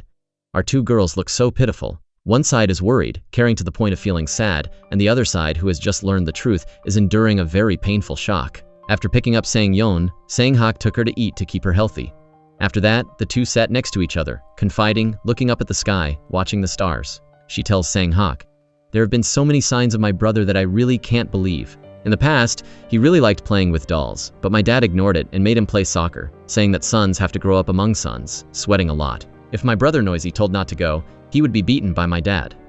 The story behind that brother sounds so pitiful when he wanted to live as himself but was prevented, bound into a mold. At this time, Yoon-young is at home, and she rummages through everything and accidentally sees the letters that her lover sent to Sang-yeon. Unexpectedly, not only once but many other times, the two have been sending letters back and forth without her knowing. Out of curiosity, she opened the letter and Sang-yeon's diary to read. The diary wrote, "Like a lie, Senior was there. The Senior was standing there right when I was thinking about him. And at that time, the Senior called my name. So, an unforgettable night has begun." After reading the inner thoughts of Sang-yeon, Yoon-young is sad, extremely disappointed. She cried when she read those words. It turns out that everything she feared, suspected from before, even if she has gone through times of reassuring herself, in the end, the truth is still the truth, and the truth is that she found out for herself. At this time in Yoon-young's heart, there is nothing but overwhelming disappointment. Sang-hak chased after her, asking Yoon-young, but at this time, Yoon-young also showed her cards. She asked Sang-hak directly, "I only ask you one question. You turned off your phone, right?" She hopes that after her question, Sang-hak will say something. But the answer she receives is, "I turned it off. I don't know what to say." I went to find Sang-yeon continuing. Yoon-young asked Sang-hak, "Did you like her? If not, why couldn't you tell me you were with Sang-yeon? Why did you turn off your phone?" Sang-hak, at this time, can only be stunned, reflecting on himself. I really feel like I'm terrible. Terrible for treating the person I love badly. I'm terrible for having feelings for Sangyeon. Yoonjung collapses a lot after a ton of things happen. Then the suppressed emotions can no longer be hidden. She decides to break up with Songhak. When Yoonjung and Songhak face each other, at this time, she has reached the peak of disappointment. She plans to leave, then is held back by Songhak explaining, "Wait, Yoonjung, it's not like that. My feelings for you have not changed. I also don't understand why I really like that, so give me some time." But Yoonjung at this time can no longer hear these words, because she has become even more disappointed when hearing the explanation. Yoonjung makes Songhak speechless because of his mistake, making things go too far. This time, Songhak was stunned to let her leave, leaving him standing still in despair behind. After rejecting Songhak, Yoonjung meets Sangyeon, who is also standing nearby. At this time, she is disappointed in her friend, so she just silently leaves. Sangyeon immediately chases after her all the way to her house. Sangyeon wants to explain, but is immediately stopped by Yoonjung saying, "No need to say anything. I seen you and broke up already." After saying that, she goes into the room and slams the door shut, making Sangyeon not know what to do either. The two of them used to be close friends, but now they are separated by a door, each with their own silence. The next morning, when Sangyeon receives a call from her senior in the club saying that Yoonjung has not appeared, she called but did not see her friend answer, so she pushed the door open and stepped in, but the room was empty. She didn't see her friend anywhere, but she saw a picture. Immediately, Sangyeon runs to find Yoonjung. She called Songhak to ask where her friend was, but when she just stepped downstairs, she met Songhak, who was also standing there, and he also didn't know where Yoonjung was. Immediately after that, he hurriedly ran to find Yoonjung in every corner where she often goes, but although he had tried his best to run everywhere, he still couldn't find her image in any place. While everyone is discussing Eunjung, at this time, she is walking alone in the forest. While walking, she remembers the happy memories with Songhak and asks herself, when will these thoughts disappear? Can it disappear? Yoonjung sits alone, pondering in her confused thoughts until late at night. Then she hasn't returned yet, making Songhak and her friend have to temporarily stop the search. The next morning, Yoonjung returned home, but just as she got to the door, she met Songhak, who had been sitting here all night. Yoonjung didn't care and went straight upstairs, only replying to Songhak, who was trying to pull her back with words like a stranger. When she just stepped into the house, Sangyeon was waiting and wanted to explain to Yoonjung. If there is a misunderstanding, you have to say it clearly. It's not because I like seniors to that extent, it's just pity. The senior and I have nothing. Sangyeon admitted that she used to like seniors, but she didn't think she was wrong to say it. This makes Yoonjung even more think that she is the third wheel between the two. But when Sangyeon talks about the reason she went with Songhak all the way to Jiyeon, Yoonjung at this time only thinks that her friend is using her brother as an excuse to be with a senior. She has reached the end of despair with this friendship and love. After saying that, Yoonjung slams the door shut. The next day, when they came to the summary preparation, the two faced each other again, but there was awkwardness. No one dared to look at the other. At the drinking party, everyone was happy, laughing, but no one knew what conflict Yoonjung had with Songhak. Except for that friend, everyone was still teasing about the feelings of the two. They made Yoonjung feel uncomfortable. She just silently sat and drank until the party ended. When everyone happily left, Songhak was already waiting outside with her alone. But when he stepped forward to pull back the love affair, she became even more distant. She questioned him. Why does it have to be Sangyeon? And she said she liked you too. Then what? What does that matter? If you didn't waver, what would happen? As she spoke, she sobbed. Songhak stepped forward wanting to comfort her, but Yoonjung pushed him away even more. The next day, when Sangyeon cooked porridge for Yoonjung, she brought it into the room, but she only saw a note saying, "I will go home for a while." That night was a long night when the two friends were in different places, each with a different line of thought for the other. Sangyeon thought about what Yoonjung said, and the next morning she came to the front of her friend's house. When the two had calmed down, Sangyeon explained, "Because the senior knew that, according to that, I don't have a brother, but I have a sister." Hearing the explanation from the bottom of her friend's heart, Yoonjung also gradually forgave everything. But for Yoonjung, a person she considered, everything could treat her like that, making her trust completely collapse. Not long after, Songhak was on leave and appeared in front of Yoonjung. The two had a conversation, but for Yoonjung, "Probably because I like seniors too much, I can't continue like this anymore. Now we can't go back to the way we were anymore." Songhak could only sadly because Yoonjung was determined to end this relationship. He only promised, "What if after a very long time? What if I wait for you until then?" Finally, the words of farewell were also said by Yoonjung in tears. Although the two still love each other very much, each goes their separate ways, but they both burst into tears because of this beautiful and unfinished love affair. After her recently ended love affair, although they broke up, Songhak still kept the photos of Yoonjung. He considered it a beautiful memory. Every time he looks at it, he can smile and say, "I used to have such a beautiful love." Before he entered the camp one day, on the way for a walk, he happened to meet Sangyeon. Facing Songhak, she only had time to say an apology. then was interrupted by a phone call on the other end, reporting that her mother had fainted on the street and had to be taken to the hospital. She quickly leaves, and Sang-hak helped her book a car so that both of them could go together. Fortunately, she didn't encounter any serious danger, holding the hospital bill in her hand with a considerable amount of money. At this time, Sang-yeon went to ask her uncle for a loan to take care of her mother, but received a blunt refusal from her uncle, making her extremely disappointed. Fortunately, Sang-hak came along and he helped her take care of the hospital fees for her mother. After that, the two went to eat. Sang-yeon asked Sang-hak for the hospital bill and the account number. She promised, "I will pay you back in 2 months." Although he didn't want to receive anything back, with Sang-yeon's frankness and firmness, she didn't want to receive anything from Sang-hak anymore. The private dinner of the two people that day was no longer as happy as the previous times. This time, Sang-yeon burst into tears. She blamed herself. "It's all my fault, everyone hates me, and even I hate myself." At times like this, she remembered what she had said and blamed her mother. During the meal between the two mothers and daughters, she showed her mother the picture of her brother. Sang-yeon tells her mother, "You know he has been like this since he was little. You are the one who made him leave." Sang-yeon's words are like thousands of cuts, cutting deep into her heart, and this is probably also the reason why she fainted and had to be hospitalized this afternoon. Returning to Yoon-young, today is the first day of the semester. Sang-yeon is sitting in the classroom when she receives a message from Yoon-young.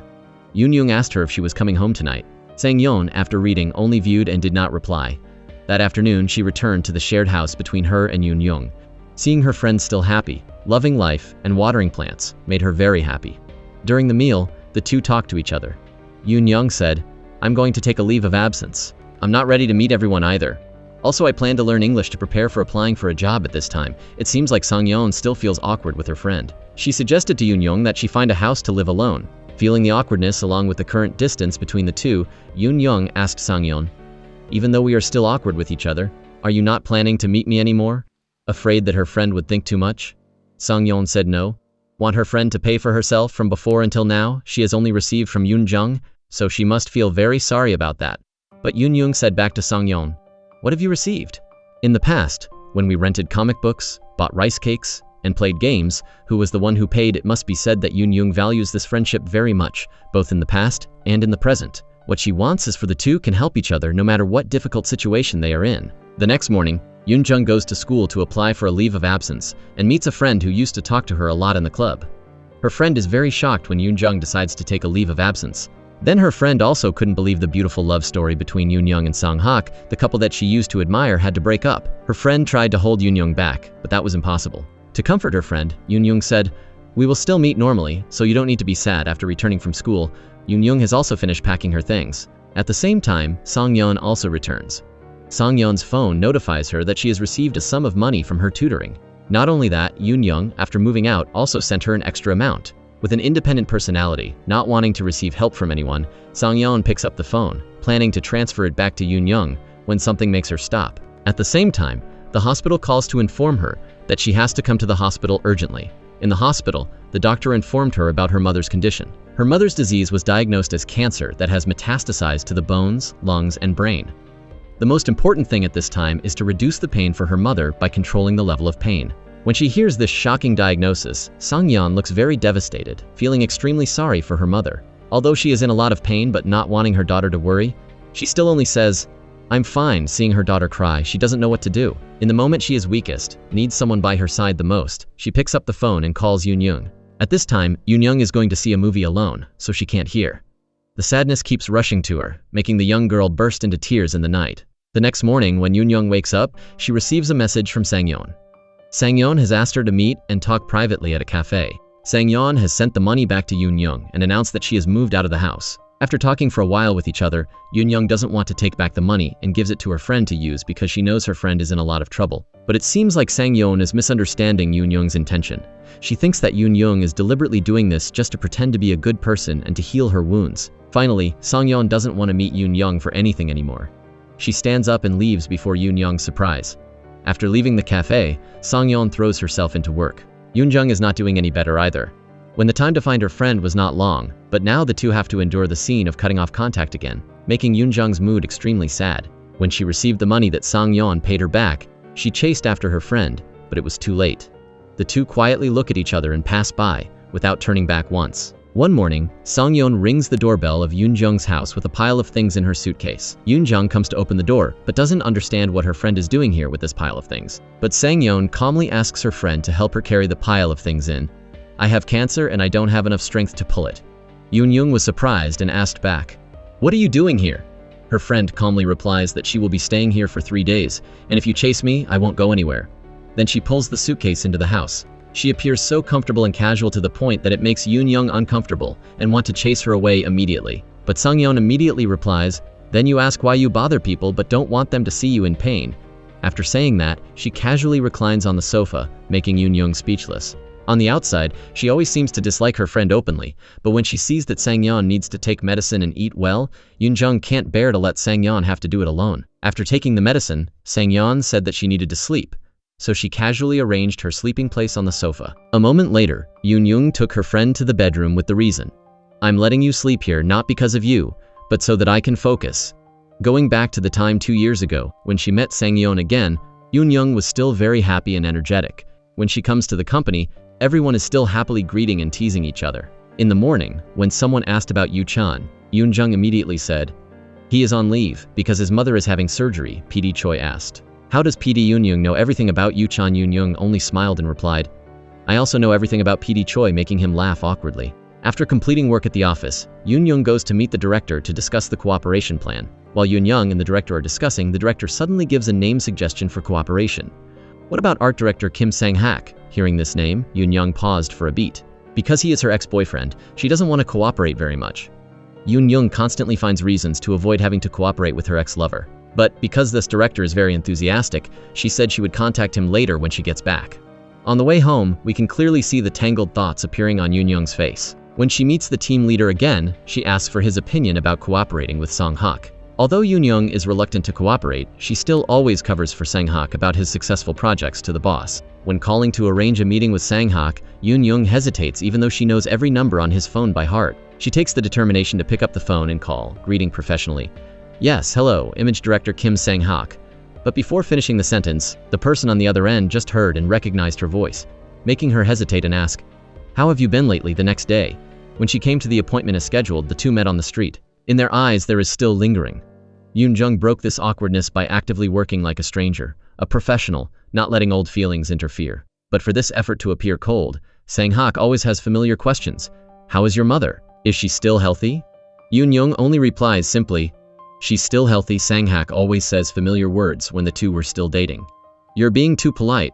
"I'm not used to it." Yoon-jung is still trying to act properly, not letting feelings interfere with work, but the two's hands have automatically clenched tightly because of awkwardness. Just at this moment, Yoon-jung's phone rings from Yu-chan calling, so she uses the excuse of having something to escape this awkward negotiation. After the meeting, Yoon-jung received news that there would be an investment meeting on Wednesday, making her so happy that she trembled. During working hours, she also smiled sweetly, making her coworker happy too. Yoon-jung said, "It took me 2 years to write the proposal with the director's name on it that night." Yoon-jung stayed late at work alone until 11 p.m., but she still appeared happy and enthusiastic. The next day, her coworker had to admire her. At the same time, Sang-hak also texted that he would accept the job. Her coworker had to tease that Yoon-jung would get back with her ex, but Yoon-jung replied bluntly, "Are you crazy? Even if I get back together 100 times, I will still break up 100 times. At this time, Yu-chan appeared asking, "How bad is that guy that you have to break up 100 times? Her coworker had to nudge her hand to gently remind her, "That's Yoon-jung's ex-lover." Then Yu-chan was surprised. After that, Yoon-jung and director Seung-ju met Sang-hak to cooperate. The director was again curious and asked why the two were in the same club but didn't know each other. The two looked at each other shyly, but Yoon-jung had to make up a story that she dropped out in the middle of school, so she didn't know. That evening, the three came to the restaurant to discuss more about the work and drink a few glasses together. The happy arguments between the uncle director and Yoon-jung are always opposite, but when asked for Sang-hak's opinion, he always protects her opinion. When leaving, although she said that she would let the image director go up first, Sang-hak deliberately told the taxi to go to her address, so Yoon-jung reluctantly got in the car, showing that Sang-hak always remembers Yoon-jung. So he remembers her address. The next day, when the investment meeting started, Yoon-jung was very excited, busily preparing for the meeting to go smoothly. But unexpectedly at the last minute, the investor suggested, "Well then, if director Sang-yeon makes this movie, then we will finalize the investment plan, contrary to Yoon-jung, and team leader Seung-ju's initial plan was to director Dong-yang make it." Team leader Seung-ju seems to have known this in advance, but because of the pile of investment money, he still listened to the investor's opinion instead of Yoon Jung's. While arguing, the team leader had to force Yoon Jung so that she wouldn't go and give her opinion to the CEO. To be honest, this is the first time in 3 years that our team has had investment. If this fails, then both the Good Man project and our team will be doomed angry because her boss broke the plan that she had proposed from the beginning. Yoon Jung angrily made the entire office in her heavy atmosphere. When she talks to her colleague, Yoon Jung appears very regretful because she told Seung Yu in advance that the meeting would go well. It's difficult to open her mouth to apologize, so she also doesn't know how to talk to Sungju. The next day, when helplessly looking at herself in the mirror before the director's appointment, she was called into the office by the team leader. Here she meets Sung-yeon again. Her friend will be the main producer and the #1 thing for director Sung-ju, according to the boss. When she knew that the project that she spent so much effort on was ruined by her friend Sung-yeon, Yoon Jung immediately showed her attitude and said, "Can you please leave for a while?" Seeing the awkward atmosphere, the team leader had to invite Sang-yeon elsewhere. Yoon Jung angrily slammed the resignation form on the team leader's desk and said, "Remember when I first started working? What did you say? The work of a PD requires humanity. People are above all else." Yoon Jung requested. "At least sign with Seung-ju the contract, youth's heart. Sign a complete contract, not each stage." Yoon Jung then angrily left the office and went to apologize to Seung-ju and asked if the director wanted to give up the contract for Good Man instead. "Let's do the project, youth's heart." Seung-ju became even angrier. But when he heard the news that Yoon Jung had resigned at JD, Seung-ju endured. He slammed the table, stood up, and left in anger, demanding to settle the score with team leader Seung-ju. At this time, Yoon Jung is also helpless, only knowing to sit listlessly, ignoring even the phone call from her co-worker. She drank alone to relieve her sadness to the point of passing out in bed. Even her mother was helpless because she didn't understand the pressures that her daughter had to endure. That evening, when Yoon Jung was eating dejectedly, lifeless, Sang-yeon unexpectedly came and knocked on the door. Yoon Jung angrily pulled her friend outside to talk, not letting her mother witness. While the two are arguing about Sang-yeon accidentally ruining Yoon Jung and Seung-ju's plan. Even more excessive when her friend put a stack of money on the table, wanting Yoon Jung to continue working with a nonchalant attitude. Compared to the effort she put in, Yoon Jung doesn't need her friend to understand her and immediately stands up and goes home. But at this time, Sang-yeon unexpectedly said, "Don't you know my mother has passed away?" Yoon Jung unexpectedly stopped when she heard this news, making her unable to accept it, so she had to ask her friend again and again to make sure she didn't mishear. Sang-yeon then recounted that, "I wanted to call you after meeting you for the last time because at that time the doctor said there were only 3 months left. I called you because I thought she would want to see her favorite student one last time, but you ignored it." Yoon Jung burst into tears of regret because she didn't answer the phone, and also because she couldn't meet the person she cherished. Sang-yeon calmly thinks that dragging her mother out has pulled Yoon Jung back again. "Do you think I'm doing this for you? The people on your team don't even look at me. I'm like an intruder. And the most important thing is when director Seung-ju gets involved, he will change the script according to your wishes, so be there to protect what needs to be protected. After all, I'm on director Seung-ju's side." Yoon Jung at this time realized that the deposit that Sang-yeon had spent on the urgent matter before was her mother's hospital fees. Finally, after everything was resolved between the two friends, Yoon Jung came to the company to work, but with an arrogant attitude, forcing the team leader to apologize. Yet the team leader still had to accept the apology. Team leader Ju said, "PD Sang-yeon has decided to give up the position of main producer and switch to supporting," but Yoon Jung didn't agree with this way of speaking, and Sang-yeon had to help her out. Not giving up, it was originally PD Yoon Jung's position. It seemed like the silent war between the two best friends, Yoon Jung and Sang-yeon, had ended after last night's meeting, but when she stepped into the office, the atmosphere was still smoldering heavily. Since Yoon Jung agreed to cooperate with Sang-yeon, everyone around her has praised Sang-yeon's ingenuity and eloquence. Only her coworker and Yu Chan understand the truth behind it, and they quietly tell each other, "Only our sisters are pretending." Everyone is friendly with her already. It seems like the two of them also see something. It seems like they all feel that in this cooperation, one of the two will become a puppet. The manager looks around and says, "The most important thing is still to pull influential people like the director or the main actor to our side. That's the victory." But just like Sang-yeon said, the director will definitely be on her side anyway. Her co-worker glances and says softly, "Look at the girl's face. Does she look like she's destined to be a puppet while Yoon Jung's group is sitting and drinking water in a corner on the other side?" Seung-ju and Sang-hak are also discussing Yoon Jung enthusiastically. For them, this project is like a spiritual child. PD Yoon Jung is truly one in a million. Giving the project to someone else is no different from giving away the child that you gave birth to. At this time, Seung-ju also spoke up. Director Seung-ju forced Yoon Jung to co-produce with Sang-yeon. That night, Yoon Jung went out drinking with her sister Oh and Yu Chan and was told by her colleague what Seung-ju said, making her both shocked and embarrassed. Awkward. This Seung-ju is really strange. Every time he gives a speech, he says he loves his wife, cherishes his wife, but he's secretly cheating behind his wife's back. The next morning, Song-yeon was called to director Sung-ju's office to discuss finding an image director. When she heard the name Kim Sang-hak mentioned, she hesitated and wanted to replace him with someone else. This hesitation made Sung-ju suspicious, so Song-yeon was forced to explain that Song-hak was a senior brother in the old club back in university. Then jokingly said, "If you keep doing this, how can people not talk?" That we are dating director Sung-ju also did not deny it, but Song-yeon immediately replied bluntly, "There have to be feelings to be dating, right? We have only slept with each other once," making director Sung-ju only know to force a smile and remain silent.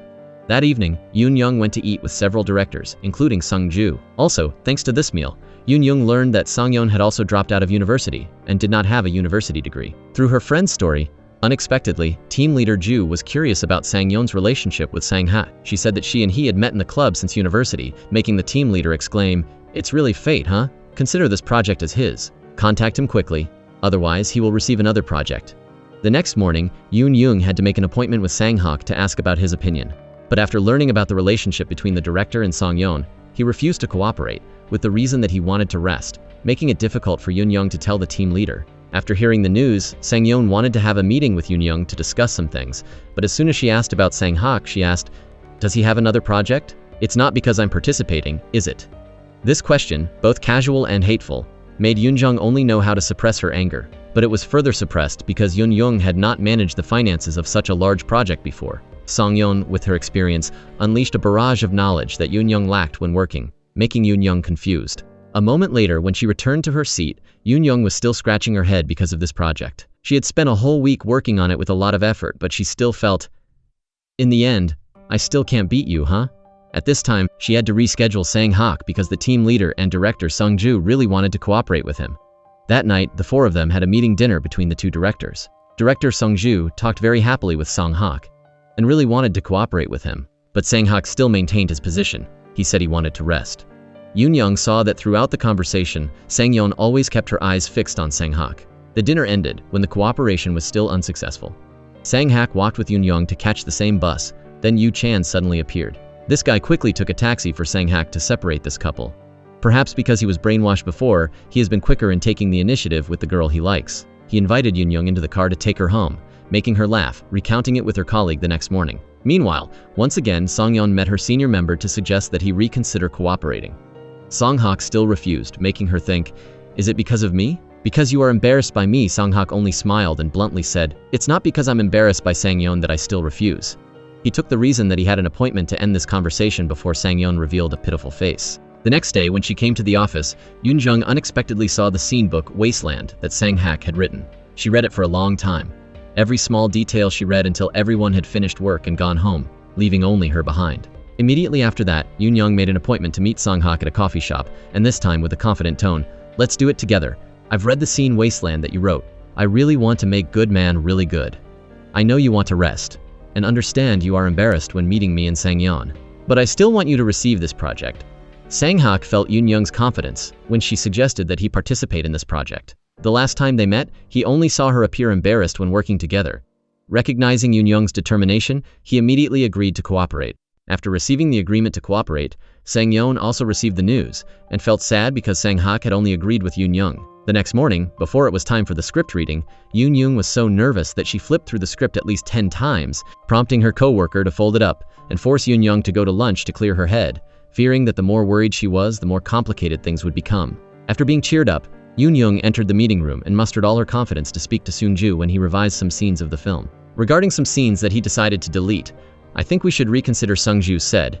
"This scene will slow down the pace of the film," but Yoon-jung, with her own opinion, said, "But if we remove that part, I don't think the audience will understand why." Immediately, Sang-yeon, sitting next to her, objected, claiming that the director's opinion was correct. The two argued back and forth when disagreeing about the film's style, leaving the director sitting in the middle to simply fold his arms and endure. Yoon-jung, with her ironclad point of view, pointed out, "I think with every film what ultimately remains with the audience is the emotion, whether it's laughter, tears, elation, or fear. They will feel it through the character." This special perspective made the director also admire her and agree with Yoon-young. After being recognized, Yoon-young was able to release all her worries and happily relieved her stress by hitting Yu-chan's shoulder. At this time, the director also noticed that Sang-yeon was trying to make things difficult for Yoon-young. "Why is that? Clearly, you also saw that PD Yoon-young has a point. Are you two in conflict? Or were you originally rivals?" These questions touched a nerve, so Sang-yeon didn't want to talk anymore and left. After that, Director Sang-hak came to the company to discuss his cooperation expenses with Yoon-young. They went to lunch together with a coworker. The three were talking happily when Sang-yeon's group also appeared.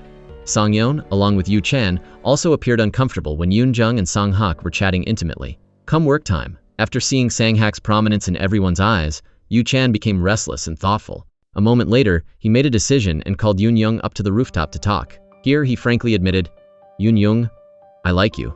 Yoon-young was surprised and appeared to laugh and say, "This is the company."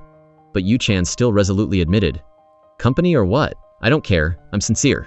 "I've liked you for a long time," Yu-chan admitted frankly like that. But Yoon-jung didn't have an answer, making both of them only become more embarrassed when facing each other. In the meantime, everyone is admiring Sang-hak's talent because he has completed 1/3 of the work very perfectly. The team leader had to ask Yu-chan to get him the manuscript, which must be kept secret, of Sang-hak and the director.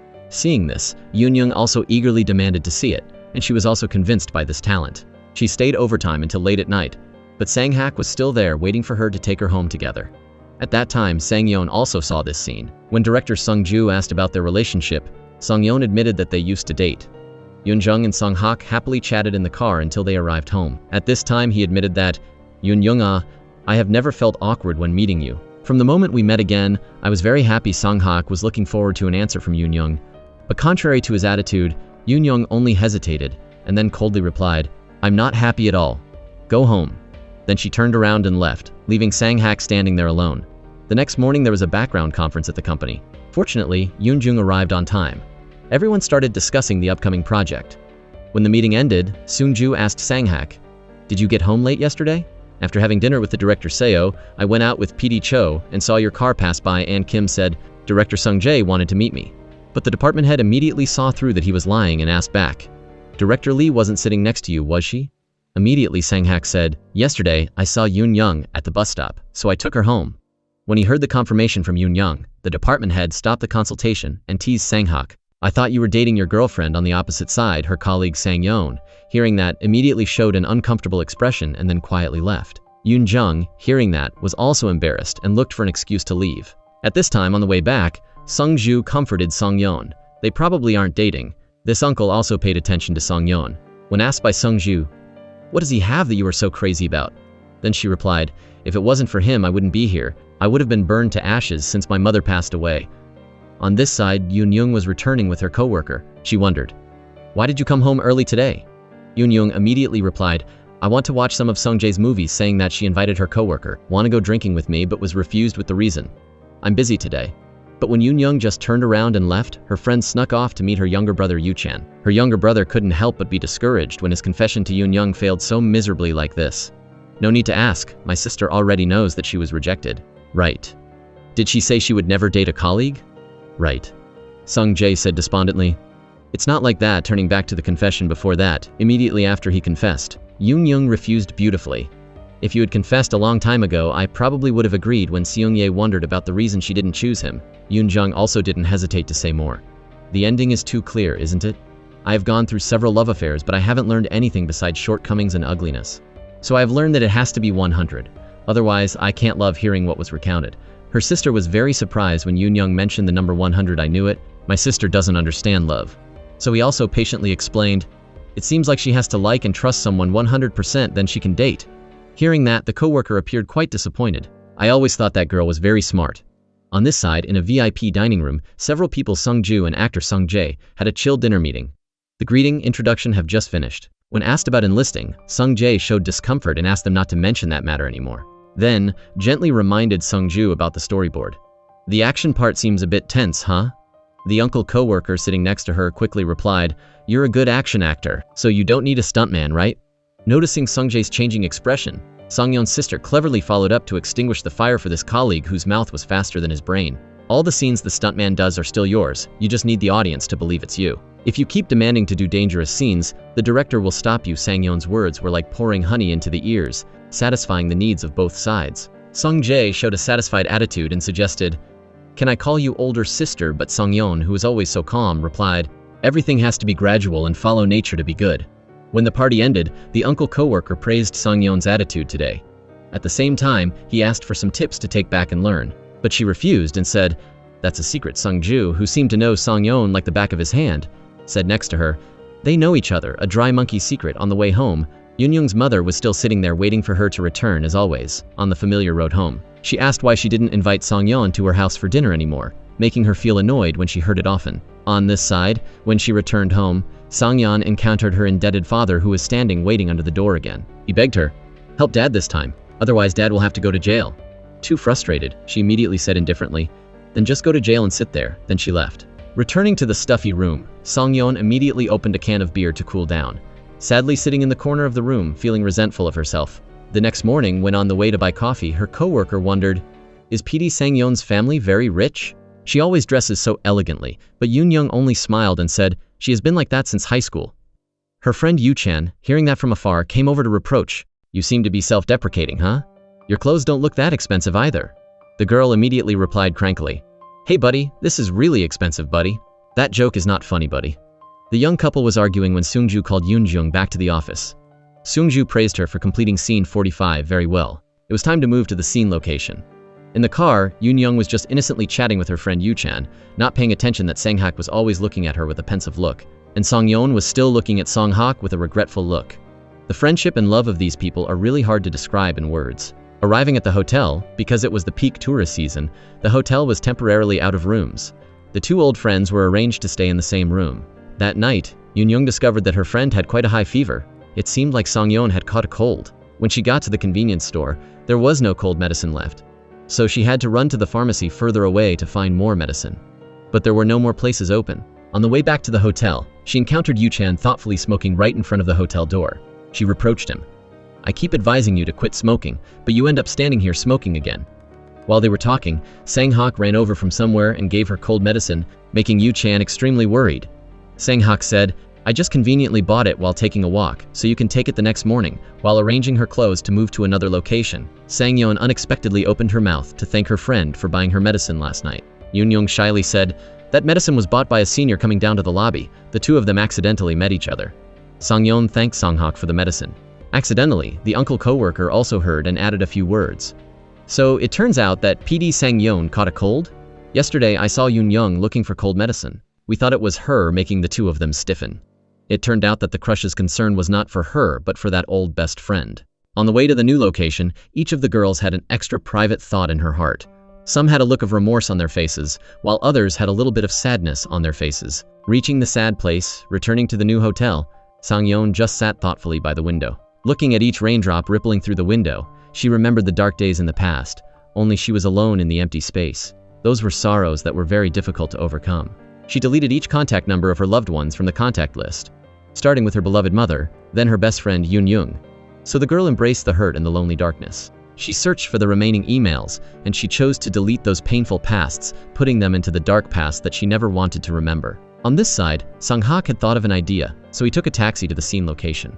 When he arrived, he discovered that the door of the building had been locked for who knows when. At the same time, Yu-chan also received a call reporting from the security guard that this guy had voluntarily climbed the wall into the building, making Yu-chan exclaim, "He's really a hateful guy, always doing hateful things." Then he called and reported to PD Sangyeon about this matter. A moment later, the person who came to the film set was our Yoonyoung. She handed the certificate to the security guard and promised, "This will not happen again." When Sang-hak asked, "Why did you come here?" then Yoonyoung said, "It's just because I'm the only one who can drive." He was surprised that she had a Type A driver's license. When Yoonyoung wondered the reason he came here alone, she learned that the route up to the third floor needed to be checked again. He suggested that Yoonyoung check with him. While the two were focusing on checking, the scene of the past unintentionally rushed back into Yoonyoung's mind. The love of her past was still the same, still there in front of her with the image of the past, but the feelings were now gone. While she was busy admiring the guy, Sang-hak unintentionally turned back and saw Yoonyoung's infatuated face, making her extremely embarrassed. On this side, Sungyu was feeling sorry for Sungyeon because she didn't get her Type A license sooner and gave up the golden opportunity to be alone with the person she liked. Sangyeon then said indifferently, "The director is very interested in other people's personal feelings." Then she was immediately countered by Sungju. "What's so good about him that you are so crazy about?" Sang-hak is too serious and stable. Someone made a comment criticizing her crush, so Sangyeon also didn't give in and said, "I just like serious people." Sang-hak thought, that kind of person is extremely bland. It has to be like you to be interesting, right? If you can't forget, then confess properly. A person who isn't afraid of anything like you can also be shy, making Sangyeon have to rethink. Later, when Yu Chan and a colleague returned to the hotel, they encountered Sang Yeon, who was preparing to go out. He was surprised that she was here because he had clearly called her to pick up Sang Hak. Knowing that the person going to pick up her love rival was her crush, the young man called Yoon Young and yelled loudly, "It's late already, don't you know the way home?" Or what, making the girl not understand why he had to be so grumpy. On the way back to the hotel, they encountered an old woman who had fallen on the side of the road and hurriedly helped. At this time, the guy Sang Hak, not afraid of the dirt, used his long coat, which was a meter long, to wipe the car seat for the old woman, making Yoon Jung hurriedly take out a tissue. Seeing the girl, the old woman mistook her for Sang Hak's wife and praised her non-stop. Later, when the old woman left, Sang Hak offered to help wipe the dirt on her face, but she pushed him away and hurriedly ran back to the car. The guy's face at this time was a little disappointed. That evening, the people on the team ate raw fish together, but Yoon Young used the excuse that her stomach wasn't feeling well and stayed in the room drinking beer. Sensing something, Song Yeon personally came to the door to find her. Song Yeon was afraid that her friend would catch a cold from her, so she visited to see how she was. Seeing her friend enjoying beer alone, Song Yeon naturally walked straight into the room like a fly, opening a can herself and taking a few sips to cool down. While still upset with each other, Song Yeon missed Yoon Young's mother, craving the dishes that she used to cook for the two of them to eat. Not caring about the old story, Yoon Young also offered her friend, "Just come and eat, even without me. My mother would still be very happy when you come." The two of them finally opened their mouths to each other. But when Yoon Young suggested, "If you find it awkward, then whenever we're free, let's go together," then her friend didn't respond, making Yoon Young have to switch to another topic to avoid embarrassment. While reminiscing about old love stories, Song Yeon suddenly asked, "What's wrong with you and Senior? I see your face looking very uncomfortable." Yoon Young only smiled coldly and replied, "I'm just annoyed. It's raining like this, and I still have to pick him up." But Sang Yeon didn't think so. Her friend thought that, "You are just trying to show everyone, making Yoon Young extremely uncomfortable. Only you are paying attention, no one else is paying attention." When Yoon Young asked back, "Is it worth being blamed because I'm tired and don't want to go to eat?" Then her friend said, "Eating and drinking is also work?" While arguing, there was a phone call that cut off their conversation, forcing Sang Yeon to leave first. Because her friend had personally come to find her, Yoon Young had to search for the restaurant. Before she could eat anything, she was immediately penalized 3 shots of alcohol because she was late. Then she was pulled into playing the truth or dare game. At the drinking table at this time were relationships that were very difficult to describe in words. What is between Seung-ju and Sang Yeon? If I confess to Sang Hak, would you agree? Would the person that Yu Chan confessed to agree? A series of questions revolved around the roundabout relationships that no equation could solve. After the meal, everyone went out to the beach to enjoy the sound of the waves and the sea breeze. Below was the bustling sound of fireworks, but on the shore was the sound of Yoon Young's heart fluctuating. Because before that, Sang Hak had met Yoon Jung privately and said, "Yu Chan made me angry. I tried very hard not to look at you, but I couldn't do it." The entire conversation was captured by Sang Yeon, so she met Yoon Young privately. When Sang Yeon asked, "You're really not planning to get back with Senior, huh?" Then Yoon Young immediately replied, "Just like you want." Hearing the answer she wanted, Sang Yeon immediately suggested, "Then please stay out of my way. If you don't like him, then don't be ambiguous with him anymore," wanting to confirm. Sang Yeon thought that Yoon Young clearly knew Yu Chan's feelings, but you're still deliberately enjoying it. Making Yoon Young clearly know to laugh coldly and think that Sang Yeon was very ridiculous. "If you like Senior, then say it directly. Why are you wasting time with me here?" But Sang Yeon only wanted to inform you, because I'm also planning to do that. The next morning, when she was preparing to return, Sang Yeon was ignored by Sung-ju. The uncle didn't even bother to ask about the love life of his subordinate, but only coldly criticized Sang Yeon. "So stupid, that's how you confess your love." Coming down to the lobby, everyone had gathered completely. Sung-ju greeted everyone and then discovered that Sang Hak had shoes that were exactly the same as the shoes Sang Yeon bought for him. Asking, he learned that the manager gave them to him, but in fact, they were also bought by Sang Yeon, making Sung-ju jealous when he wasn't the only one who enjoyed that privilege. Hearing that, Sang Yeon immediately replied defensively, because his shoes looked too old. As for Yoon Jung, after the conversation last night, she didn't even bother to care and went straight into the car to sit. On the way to the film set, Yoon Young couldn't stop thinking about what Sang Yeon had said yesterday, and Sang Hak's eyes were still fixed on Yoon Young's face with a pensive look. The girl Sang Yeon still used that affectionate gaze to observe every expression on her crush's face. The group stopped at all the points in the plan, but still couldn't find a suitable place to be a hideout. Yu Chan suggested a place that seemed suitable, but it would be demolished in July. Sang Hak said, "Just need it to be suitable. We'll probably be done filming by July." After saying that, everyone set off to the location that Yu Chan introduced. Everyone was very surprised that there were still places like this. This place was too suitable for the escape scene. Everyone on the team was very excited about the new location they found, But only 3 people, Sang-hak, Yoon-jung, and Sang-yeon, knew that this was a place that used to be very familiar to them and was a part of the memories that they didn't want to remember. Sang-hak suggested everyone should choose a place with a view because that place is more suitable for outdoor scenes. And this place on the 3rd floor is quite difficult to set up the lights. Hearing that, Yoon-jung also added a few words in support. She thought that if the demolition schedule takes place in July, then it would be too tight, and the interior scenes could also be set up. Everyone discussed very enthusiastically, but Sang-yeon still stood there thoughtfully, thinking about something. Finally, when things gradually came to a standstill, Sang-yeon also spoke up. Just choose this place. I think this place is the most suitable. That evening, after everyone had gotten into the car to go home, Yoon-jung was still standing there waiting for a car to take away the fatigue of work and return home. Coincidentally, Sang-hak and his colleague next to him happened to see her. The colleague offered to take Beaty Yoon-jung home, but Sang-hak refused the thing that he would usually do. She would be awkward. She and I used to date in university. This unexpected sharing from Sang-hak made the younger colleague can't help but be surprised. The guy just sadly looked at his ex from afar. When the younger brother was about to ask anything more, he immediately said, "Just pretend you don't know." The younger brother also agreed. Then why not later, when in the car returning home, Yoon-jung couldn't help but remember the things that had happened in the afternoon. At the same time, on this side, Sang-yeon was also thinking about the things that had happened and felt lonely among the crowded streets. Life still slowly went by. Each train still ran according to the schedule that had been arranged. That girl was also the same, still growing up day by day and forgetting the extremely painful past. The next morning when she came to the office to work, Yoon-jung was surprised when there was a yellow tulip placed on her desk. Sang-yeon immediately teased. "So jealous. You even received flowers."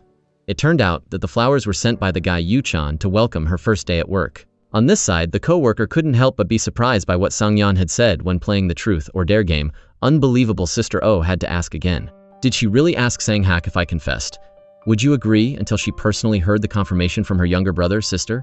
Oh really believed the truth. Yu-chan recounted Sang-hak's attitude that day. He refused bluntly. What else? Yoon-jung was right there. When the older sister was still wondering, after hearing that, the older sister could only sigh, both not knowing what to say and unable to believe it. Just at this moment, Yeon-jung came looking to talk to Yu-chan. Fortunately, the older sister received a call from Ryder Park. So she left private space for her younger brother Yu-chan. I don't understand anything yet. But whatever, let's get to the main point first. She said, Yu-chan, in the future, give flowers to your girlfriend. She also said, don't care about me or like me anymore either. When Yu-chan wondered, is it wrong to give flowers to a colleague on their first day at work? What if I don't want to? Then angrily asked her, is it because of him making Yoon-jung have to deal a fatal blow to Yu-chan? I have never considered you a dating prospect, and it will be the same in the future, making the guy so heartbroken. Having nothing more to say, Yoon-jung also left immediately and patted him. Coincidentally, she always met Dong-yang. He felt the storyline was a bit illogical, so he asked Yoon-jung to check it again. A day of work with many coincidences. At this time, they coincidentally met Sang-yeon, who was on business. She also stood and put on a flattering face to greet. Thank you. The script is very good. Then she asked for permission to leave first, leaving Yoon-jung only knowing how to smile apologetically. Director Dong-yang thought, is she mocking me or is she really thick-skinned? The person has just gone not far away, but you are saying it so loudly as if you are afraid that person won't hear it, making Sang-yeon feel embarrassed. At the office, everyone was rushing to complete the assigned work early. Suddenly, Yoon-jung's eyes stopped in Sung-yu's office when Sang-yeon entered. Again that night, she and her coworker had a drinking get-together for a cool relief in the cold Korean winter. Sister Oh immediately got straight to the point and asked, that's Sang-yeon, the person who made you and Sang-hak break up, right? Seeing the silent attitude of her younger sister, the older sister understood. Okay, I understand. When asked if she still liked Kim Sang-hak, the girl shyly denied it. Leave it alone, sister. Just let me like it or not. Sounds really fake. So the older sister teased for a few sentences. This older sister is also two-sided. Just in the afternoon, she had come up with a plan for her younger brother Yu-chan, but now she is sitting here praising the guy Sang-hak. The two sisters just shared about love stories from the time when chocolate and lollipops were sweet and romantic, but not mature enough to hold on to them. Just hearing it, the older sister immediately recognized her younger sister's attitude towards the two different guys.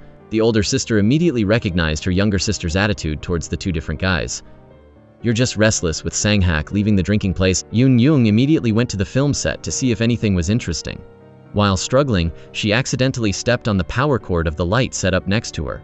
Suddenly, the light fell. Sang-hak, who was nearby, ran over to help Yoon-jung escape this disaster. Yet Sang-hak still didn't care about the wound on his head, but only wanted to know if the person he loved was okay, if she had any scratches. Arriving at the hospital, he still continued to care and asked for more checkups when the person didn't have anything at all. Leaving the hospital, Yoon-jung couldn't help but feel guilty because he was injured because of her. but the guy thought that it was an emergency situation, so no one could think too much. Yoon-jung felt a little happy in her heart, but also couldn't help but blame herself and sent a thank you to Sang-hak.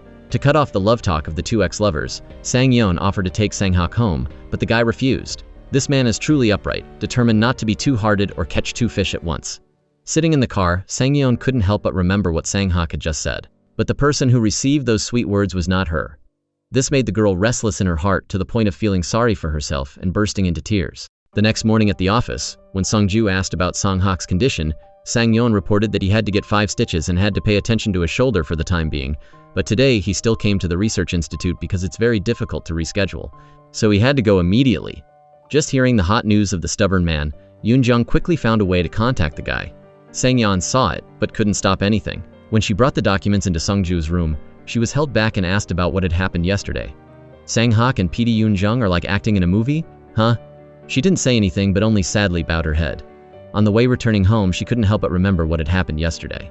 She was already heartbroken, but she also met her indebted father standing at the top of the road, bothering her every day. Too angry, she transformed into a speed demon speeding to Sang-hak's place. This time, she decided to say what was on her mind. I like you. I like a Kim Sang-hak who is full of excellence. Why did you appear and make me like this? But Sang-hak wasn't too surprised by the confession and replied, I have someone I like already. Just one short sentence. But it was enough to make the beautiful Sang-yeon burst into tears. She didn't understand what Yoon-jung had that he liked so much. He only gently comforted her. Focus on working and forget me. Each word seemed gentle, but was as heavy as an ox cartwheel pressing on Sang-yeon's heart, like thousands of knives stabbing her heart. She kept trying to get feelings from her crush, but in the end, it didn't work. The reason I've lived until now is thanks to my senior. I don't know if you are a forgetful person, but I still remember when asked, can't you give me a chance?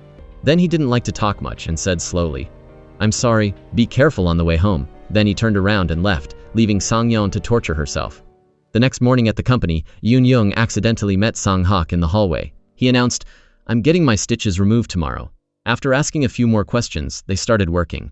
Seeing the godlike man return to work, the girls became fresher. That evening, the 4 people, Yoon-jung, Sang-hak, Sang-yeon, and Sung-ju, also went to eat and confide intimately.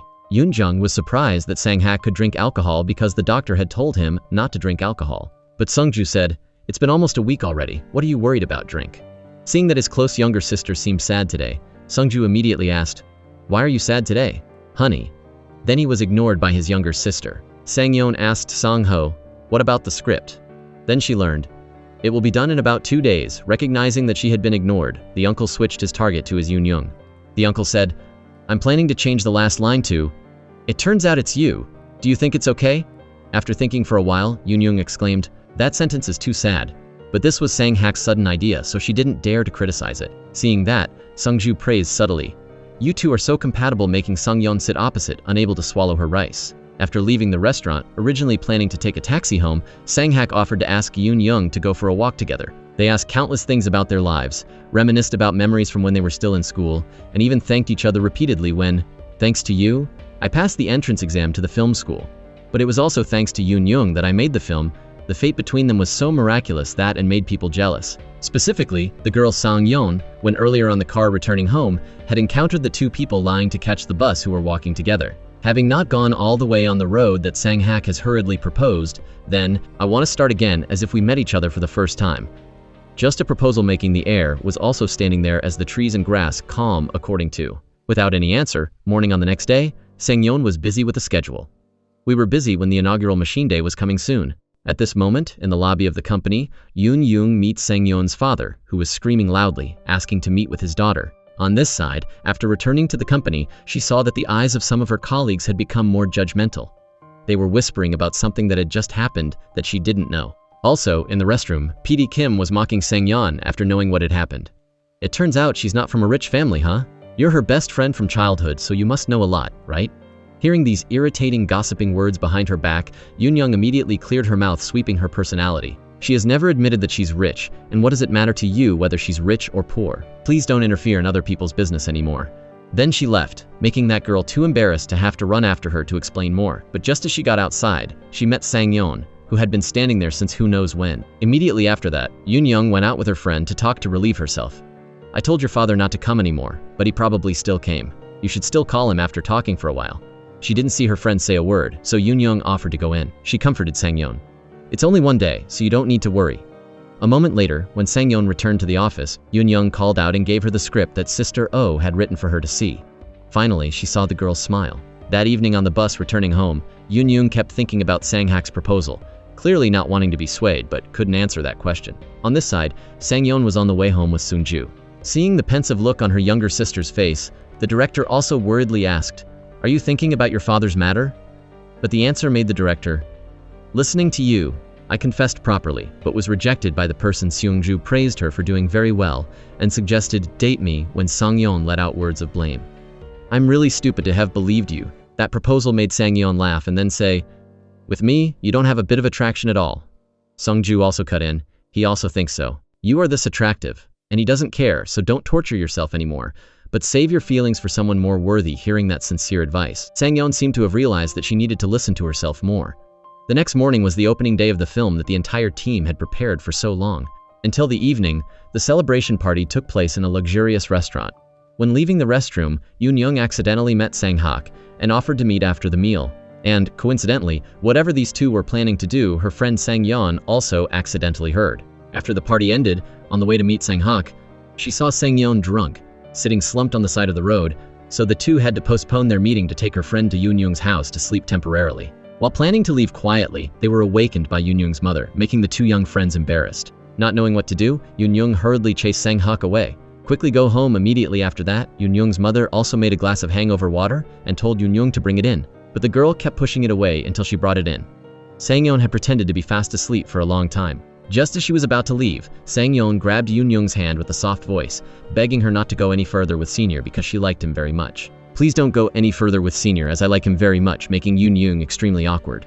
At this time, Sang-yeon also sat up and asked, "You can still live without a Senior, right?" But I have no one, making Yoon think that her friend was possessed. The girl Sang-yeon cried and begged Yoon to promise not to meet the Senior anymore, making Yoon confused and say, "You are acting very strange," but not caring about Yoon's mood. Sang-yeon still cried and recounted the stories of the past. "If you weren't next to him at that time, I would have approached him already. But because of you, I couldn't." Yoon only replied indifferently, "It's been 10 years. If you like him so much, then go meet him and confess. Why are you turning around and blaming me now?" The two best friends argued for a while. "I'm not wrong, but you are at fault." When Sang-yeon asked, "Are you planning to get back together?" Then Yoon asked back, "Do I need to answer?" Just as she was planning to leave, her friend pulled Yoon back, crying sadly and saying, "Are you very kind?" But that sentence made our Yoon completely explode. The girl shouted straight at Sang-yeon's face, "So what if I'm kind? Is this good with you? What do you want me to do?" Their friendship was gradually pulled back and then gradually pushed away just because of a kind man. Yoon thought that her friend was sick and angrily left the room. The next morning, Sang-yeon had left very early, and Yoon went to meet Sang-hak. On the way, she couldn't help but think about Sang-yeon's sad pleas and tortured herself. At the coffee shop, Yoon still decided to give up her own feelings to fulfill her pitiful friend. "I think I can't do it, even though I always want to resist those feelings, but I have really wavered." Just as she was planning to explain more, Sang-hak immediately spoke up. "I knew things would be like this, but because I still have feelings, I made things difficult for you again." At this time, Yoon also sent her apologies for not being able to respond, but Sang-hak seemed satisfied. He said it out and felt much lighter. "Then I can continue to move on with the two of them. Perhaps they don't need to say too much because they have known each other at the most rebellious age, enduring each other through the turbulent, difficult-to-please days. After many years of attachment, so that even though they can't continue, they still understand what the other is thinking and needs more." They left the coffee shop in the best mood and also sent each other good wishes for the future. Although they can't accompany each other in love, they are still good colleagues who can lean on each other. Yoon came to the office with a comfortable mood. She happily announced that there would be a simulated meeting taking place in 10 minutes. At the meeting today, Sang-yeon seemed more enthusiastic than usual, but mainly attacked Yoon's proposals. When asked again when the director would come to the film set, her friend showed an indifferent attitude, making Yoon extremely uncomfortable, and suggested talking right after the meeting had just ended. But Sang-yeon didn't pay attention to her friend anymore and said she had a meeting and left immediately. Immediately after that, at the coffee shop, Sang-yeon was meeting her indebted father. He kept promising this and that and swearing it won't be like this. "I never told that bastard to invest," but he insisted on participating. Then, when something happened, he turned around and sued me. He said he was cheated out of 80 million. When Sang-yeon was too bored with these reasons that had been chewed over and over again 10 times, she was about to nag more when Sang-yeon threw the family photo in front of her father, making him shut his mouth in shame. Sang-yeon said, "I will take care of the money, so don't show up anymore," making her father happy. While planning to add a bit more swearing to fit the tone, Sang-yeon tore the photo, separating him from the family, and stood up and left. Her father was still planning to chase after her to ask more. "When will I get the money?" But unintentionally tripped over the table, making him groan about his newly bought shoes that were scratched. Hearing that, Sang-yeon immediately turned back and asked him, "Where did you get the money to buy shoes?" Then she learned that day when she came to the company to make trouble, Yoon-young had stood up and admitted to being her colleague, and gave this indebted father money to avoid the talk of other colleagues. At the same time, Yoon-young had come to find director Dong Yang to discuss more about the upcoming film schedule. Seeing the familiar-looking bag of tea, Yoon-young wondered, "Have you met Sang-yeon before?" Then she received the answer. "She came here last week, probably afraid that I wouldn't come to the opening day. But she's better than I thought." Returning to the company, Yoon-young unintentionally met Sang-yeon. The girl asked to meet and return the 1001 that Yoon-young had given to her father earlier, and asked Yoon-young, "Don't interfere in my business, that's what I hate the most." Just as she was planning to leave, Yoon-young immediately asked, "I heard you went to Sung-ju's house? You read the outline of the script without telling me." Then Sang-yeon brazenly replied, "Why should I tell you?" making Yoon-young angrily unleash a long stream. The next day, the first shooting scene took place as planned. But the male lead of the project came more than 8 hours late, making Yu Chan annoyed because, from the beginning he knew this guy was late and had pushed the appointment time up earlier. Every day was like that. Yoon-young left home early in the morning and informed her mother, "There's a shooting tonight, so I will be back late." When she was about to leave the house, her mother asked, "Have you made up with Sang-yeon yet?" She immediately asked back, "What have you heard?" She said she only heard a little bit. "But you guys are not children anymore, right? Because people are going to the end of the road, so they're reckless." Making Yoon-young angrily say, "He's not at the end of the road, Mom, don't mention it again." On this side, Sang-yeon was trying to borrow money from the bank, but gathering every way, she had only borrowed 30,000. At this time, Yoon-young had also arrived at the film set, but still hadn't seen the actor Sung-jae arrive. When she asked Yu Shan, he said annoyedly, "Don't ask him anymore. If I could, I would expose that guy's face to the whole world a moment later." This young man was willing to drag his face to come. After the scene was finished, it was time for lunch break. Sang-yeon came to ask the director, "Aren't you going to eat?" Then he said he needed to relax a little. That actor Sung-jae probably had to ask the company to intervene. He clearly knows the shooting schedule is tight, but he still arranged more advertising schedules for villas. While preparing to go to eat, Sang-yeon received a call from the bank reporting that she could borrow 10,001. Because there was no other way, she had to borrow it temporarily. Hearing that conversation, Sung-ju immediately asked with a heavy voice, "Don't tell me you're planning to help your father? Parents who leech off their children should be abandoned." Then angrily left Sang-yeon alone. The waiting days continued like that, one after another. The production team tried to contact him, but only received 2 words, coming no, W. Then the management of Sung-jae hung up, because she had to wait too much. The main actress, Suah, angrily left immediately, making Yoon-jung have to hurriedly chase after her, but it was too late. Just at this moment, Sung-jae's group also arrived. Arriving late without an apology, Sung-jae put all the blame on the guy in the group. He claimed that the guy gave him the wrong address, so he got lost and arrived late. He kept forcing the guy, making the guy keep backing up, and then pushing him really hard and rushing to attack his coworker. While planning to beat his coworker more, Song-hak rushed over and blocked this attack of his. From afar, Sang-yeon had witnessed everything, but did not speak up to defend her colleague. On the contrary, she showed dissatisfaction with Sang-ha's actions. When Sang-ha requested that Sung-jae apologize to Ho Cheol, he made the excuse that his hand hurt so he couldn't film, and then constantly humiliated the people in the film crew. He said he would never forgive, so don't bother looking for me to apologize.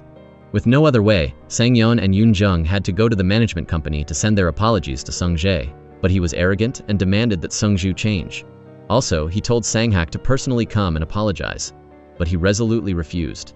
Hearing that, Yoon-jung immediately said, "He will only apologize if Sung-jae apologizes to that employee first." Sang-yeon offered her colleague to take out to gain fame for herself when she suggested that Ho Cheol would stand up to apologize first. Surprised by the actions of her friend, Yoon-young immediately objected, "He's the victim." But Sang-yeon thought that, if he hadn't reacted when he was provoked, then things wouldn't have been like this. Hearing that, Yoon-young vehemently opposed. "It's because he didn't pay attention and arbitrarily changed the schedule. Let's take this opportunity to fix everything." But the director ignored Yoon-young's efforts to protect her teammates and asked Sang-yeon back, "Does that guy Ho Cheol agree to apologize first?" The fierce argument between them continued for a long time, but in the end, no matter how much courage Yoon-young had to fight, she couldn't get past Sang-yeon's flattering mouth. The superiors agreed to let Ho Cheol stand up to apologize to regain fame for the film crew, trying to solve this problem to complete the film before Sung-jae enlisted. At the film set, they had also received an announcement that the filming schedule would be cancelled for many days, so there would be no work recently. On this side, Yoon-young was talking to Ho-cheol. She thought that, "You are being forced to stand up to apologize and take the blame, even though it's not your fault." But Ho-cheol didn't want to affect the entire film just because of him, so there was no other way. "You're worried that if the rumors spread, then no one will hire you again." But An-young firmly affirmed, "I will hire you, even if it's not in this film crew. I will find you another film crew, so just rest." At the same time, Yoon-young also received a text message from Yoo Chan, reporting that Sang-hak said he would also apologize, making Yoon-young extremely headachy. She asked, "Are you sure already?" But he affirmed that he couldn't let Ho-cheol apologize. The next morning, several people Sang-hak also came to the hospital to visit and send their apologies to Sung-jae. But he just looked down on them and didn't bother to reply. He had been in the hospital for 2 weeks already, but still refused to be discharged and just lay there faking. When he kept that condescending attitude, Sang-yeon stepped forward and knelt in front of him to apologize. Then Sung-jae was willing to let it go. Returning to the film set, Yoon-young was angry because of Sang-yeon's actions today. Ho-cheol apologizes, but you can't stand senior apologizing receiving the confirmation from her friend. Yoon-young only knew to sigh in disappointment. "Today, your actions not only helped him come back, but also put a crown on him. Do you know how much damage it is to cancel a filming day? You're worrying about nothing. You're really free." In the evening, Sung-ju went to meet Sang-yeon and scolded her. "Why did you kneel for a worthless guy like that, not wanting to have to hear any more scolding?" Sang-yeon left. The next morning, when they arrived at the film set, everyone encountered another problem when the entire film crew went on strike and demanded that Sung-jae apologize. At the same time, they requested that Sang-yeon leave the project because they were outraged when they learned what had happened yesterday. When Yoon-young was trying to solve the problem by actively talking to the film crew, Sang-yeon unexpectedly spoke up and said she would leave the project. Sung-ju chased after Sang-yeon and questioned her. "Why don't you tell them?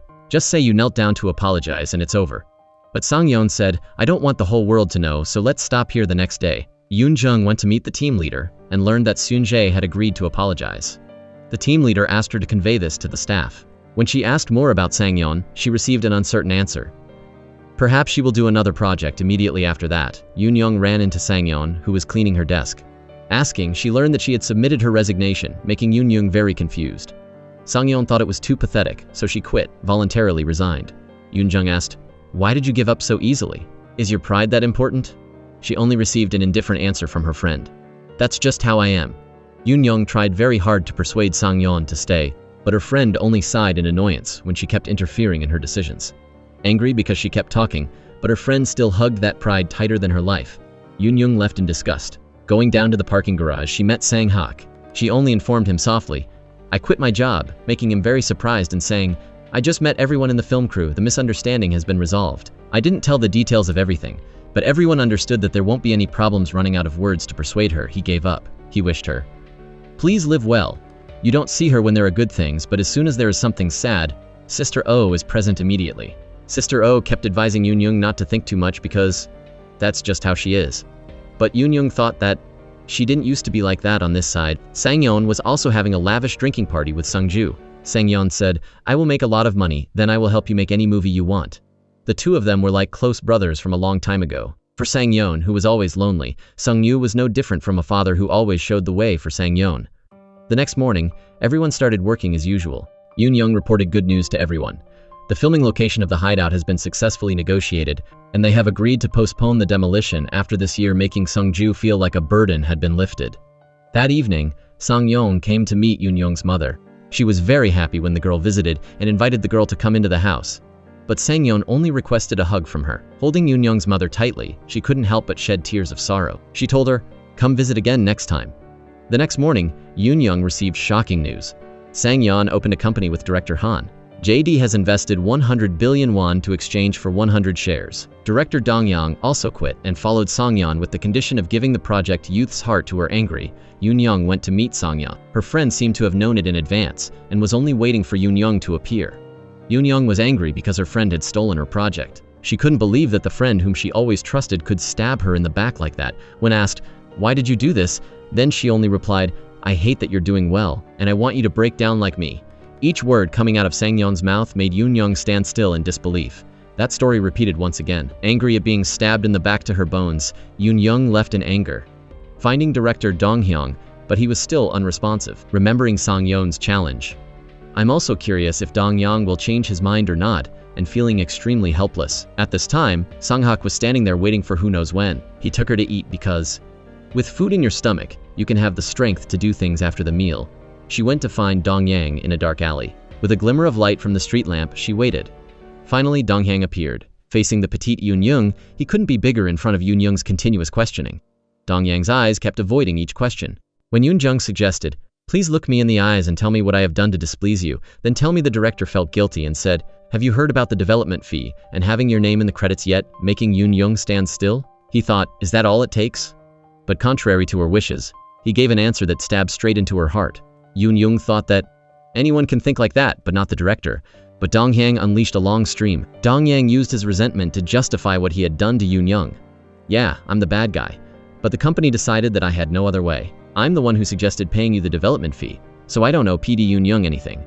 After saying that, he ignored how much Yoon Young was screaming and turned his back and cruelly left. The next morning, Yoon Young went to meet Sang Yeon one more time. But she pushed a contract straight to Yoon Young with a development fee of 60,001, and it would be split in half for both people. Without thinking about anything, Yoon Young resolutely tore up the contract and said, "You just live like that kind of thieving person. You're so pathetic." And Sang Yeon was delighted that she was profiting. "You're acting like righteousness is on your side. You were just stabbed in the back. Hurry up and curse me as a bastard." But a wise person only speaks halfway.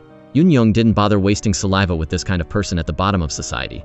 "What you just said is also cursing yourself. I will definitely curse you, but I will never forgive you." At Sang Yeon's new office. At this time, Sung Yo had come to meet Sang Yeon. "I heard you took the project of Dong Yang. Why do you have to do that?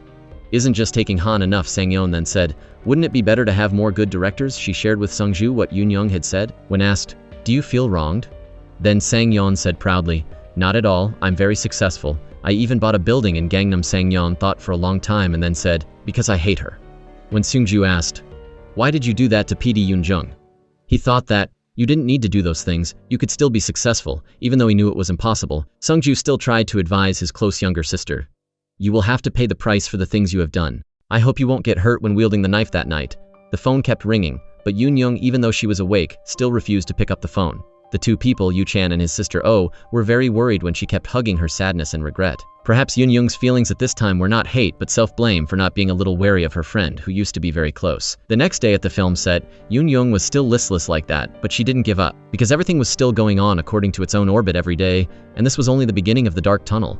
The dream about the past just ended like that. When she woke up on the sofa, Yoon Young discovered her friend Sang Yeon was secretly reading her work. It was the work that she had written about her very close friend, who was also the always shining Sang Yeon of that day. Angry because her friend kept teasing her, Yoon Jung chased Sang Yeon out. Before leaving, Sang Yeon only lingered to say a few sentences. "On the 28th, I will go to Gangnam to visit my mother." Then she left. As soon as Sang Yeon left, she received a call from PD Kim. The next morning, she met Kim and agreed to come back to work as a scriptwriter for her company. Immediately after that, Yoon Young also received a call from Sang Yeon's assistant. After the meeting, she learned that the night that Sang Yeon stayed at Yoon Jung's house, Sang Yeon's hand had been injured because Sang Yeon's cancer had metastasized to the bones, so even a small force could injure her. The assistant hoped Yoon Young could come and meet Sang Yeon for a bit. The next morning, Yoon Young decided to go meet her friend Sang Yeon. As soon as she saw Yoon Young, her friend happily welcomed her. Yoon Young threw the envelope on the table, making Sang Yeon confused. The girl asked, "Have you read it yet?" To which, "I don't need to read it," making Yoon Young very angry. "If you don't need to read it, then why did you leave it behind?" When Yoon Young asked, "What do you want from me?" Then Sang Yeon immediately replied, "I want us to be friends again. I'm sick. I don't have much time left." But Yoon Young didn't think so. Sickness is not a reason. If you tell me you're sick, then I have to cry? I came here because your assistant was afraid you would end your life, so please tell the truth. Then she angrily left, ignoring Sang Yeon, who was still weakly calling her name. Returning home, Yoon Young drank bottle after bottle to forget her sorrow. Remembering that today was her Mother's Day, she returned home with a small basket of flowers in her hand and a thick wad of money. Then she was asked by her mother, "Has Sang Yeon contacted you? This morning she was selling side dishes for me and watched a video that someone mentioned you." It turned out to be Sang Yeon. Yoon Young was angry because her mother kept advising her to meet Sang Yeon if her friend contacted her. "Do you know what happened? So why are you suddenly saying things you've never said before?" The mother calmly replied, "I know she has done bad things to you." She recounted the day that Sang Yeon came to meet and asked her for a hug. Yoon Jung was surprised that Sang Yeon said that, and she also agreed to do it. "I always told you that unintentional mistakes can be forgiven, but intentional ones are bad, right? She is trying to intentionally harm you." She said, If that's the case, then just hate her. What's there to do? Yoon immediately said, no, I just don't like her. When she returned home, Yoon saw her old friend standing there since who knows when. Suddenly, Sangyeon knelt down to apologize. Coincidentally, seeing that someone was also coming, too embarrassed, Yoon had to let Sangyeon into the house. The two of them just sat down and talked about the past. The two of them just said one sentence each.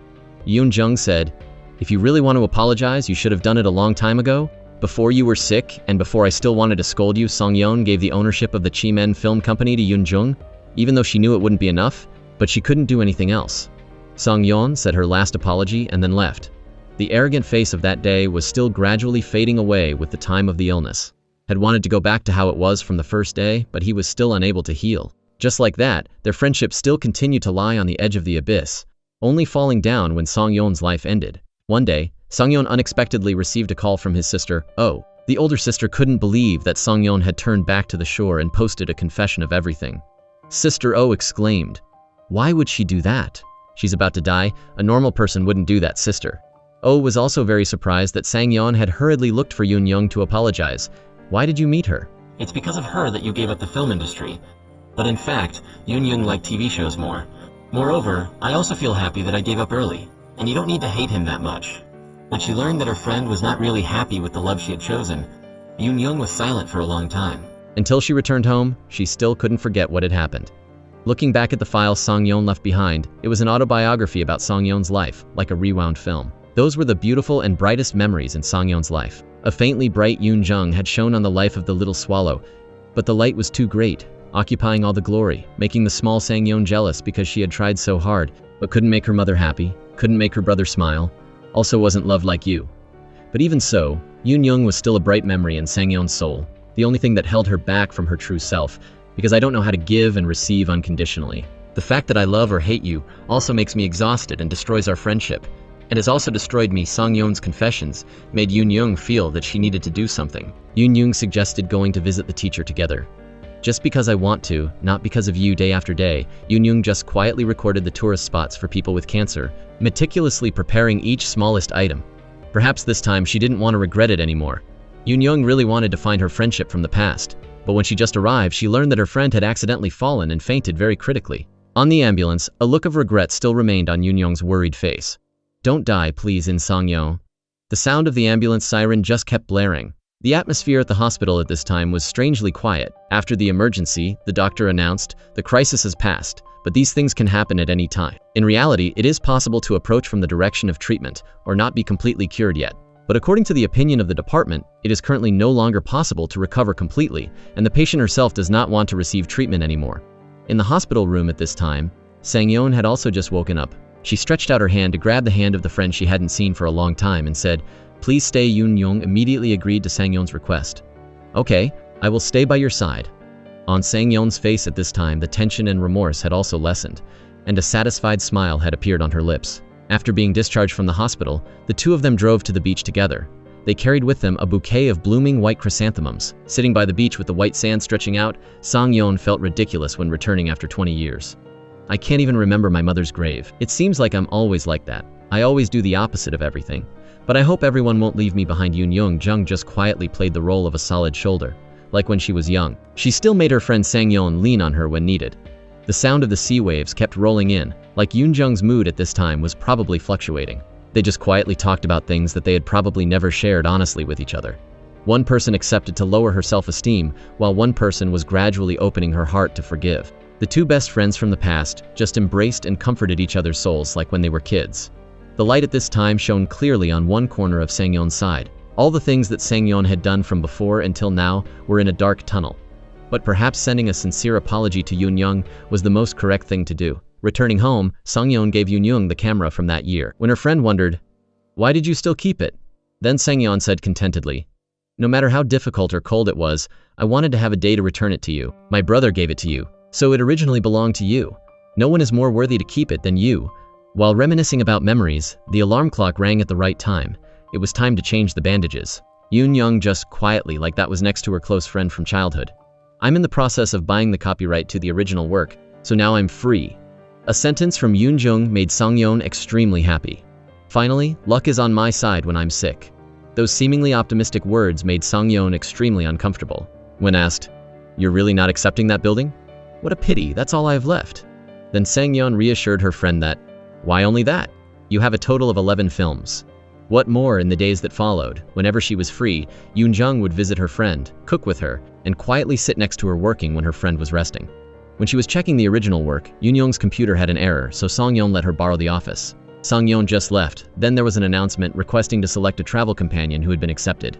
Making Yoon-jung stand still, she found Sang-yeon to ask clearly about that letter. "You said you wouldn't go to Switzerland, but you still decided to go? You still have time, you can still walk, talk," breathed Sang-yeon, only lightly replied. "That's why I want to go right now. If I stayed, you would be next to me until the end, right?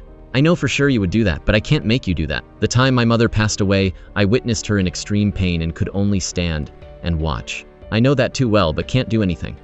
The corners of Yoon-jung's eyes turned red with an extremely helpless face. She begged her friend, "Please stay," but Sang-yeon refused. "I'm about to die. It took me a long time to accept that. I also really want to live, even if there's only a 1% chance. But I can't." Each sentence of Sang-yeon's was like each stab of a knife, just kept stabbing straight into Yoon-jung's heart. Their friendship just kept smoldering and flowing endlessly through each day. Perhaps the strength of their friendship was stronger than the level of soulmate, or what is called eternal love. That evening when she returned home, the words that Sang-yeon had said kept echoing in Yoon-jung's mind. She was awakened from that mental pain when her sister Oh had finished fixing her computer. Sister Oh asked her, "Let's have some beer to clear our heads." When asked, "Why does your face keep looking so sullen?" Then Yoon-jung was willing to share with her sister, Oh, about what had happened. The older sister advised her, "Don't go, you can't bear it," but Yoon-jung still wanted to accompany Sang-yeon to the end. Yoon-jung thought that, "When I lose myself, I will also choose to leave like that." Hearing that, Sister Oh immediately said, "If it were me, I would also think like that. But that's not you, that's someone else's life. Also, my father has been gone for 6 years, but even I can't accept that I personally pulled the breathing tube from him. That guilt has always tortured me for so many years." Sister Oh tried very hard to talk sense into Yoon-jung, but the only thing that replied to Sister Oh was silence from Yoon-jung. The next morning, when visiting her friend from afar, Yoon-jung heard the heartbreaking screams from Sang-yeon's room. Fear mixed with a little disbelief, Yoon-jung approached Sang-yeon's room. That friend was writhing and screaming to the extreme, but Yoon-jung could only stand there, unable to accept the cruel truth of that terrible disease. Yoon-jung's tears just kept falling. Yoon-jung, with a not very happy mood, then quietly researched the assisted program in Switzerland. She just kept pondering about her pitiful friend Sang-yeon. Then she returned and quietly sat next to Sang-yeon, who was sleeping soundly after the torment of the disease. At this time, Sang-yeon had also woken up after a long sleep. Yoon-jung immediately suggested, "The plane tickets must be round-trip tickets for both you and me." Receiving the agreement from her friend, Sang-yeon said contentedly and weakly smiled, "If you agree, then let's go like a real trip. We have never traveled together, right?"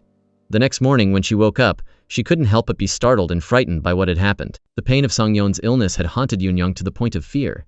She was afraid that one day she would no longer be able to accompany that friend. Still feeling anxious, Yoon-jung questioned herself, "I don't fully understand what going there means, how terrible and scary it is," until she agreed. After leaving the church, Yoon-jung went to her mother's house and asked her, "When Dad passed away, what did you do to live? I didn't feel scared because that was my husband who could think so much." Then everything will pass. Yoon-jung knew she needed to prepare mentally to welcome a pain that would probably be very difficult to overcome. At this time at the airport, Sang-yeon was still waiting for that familiar figure to appear.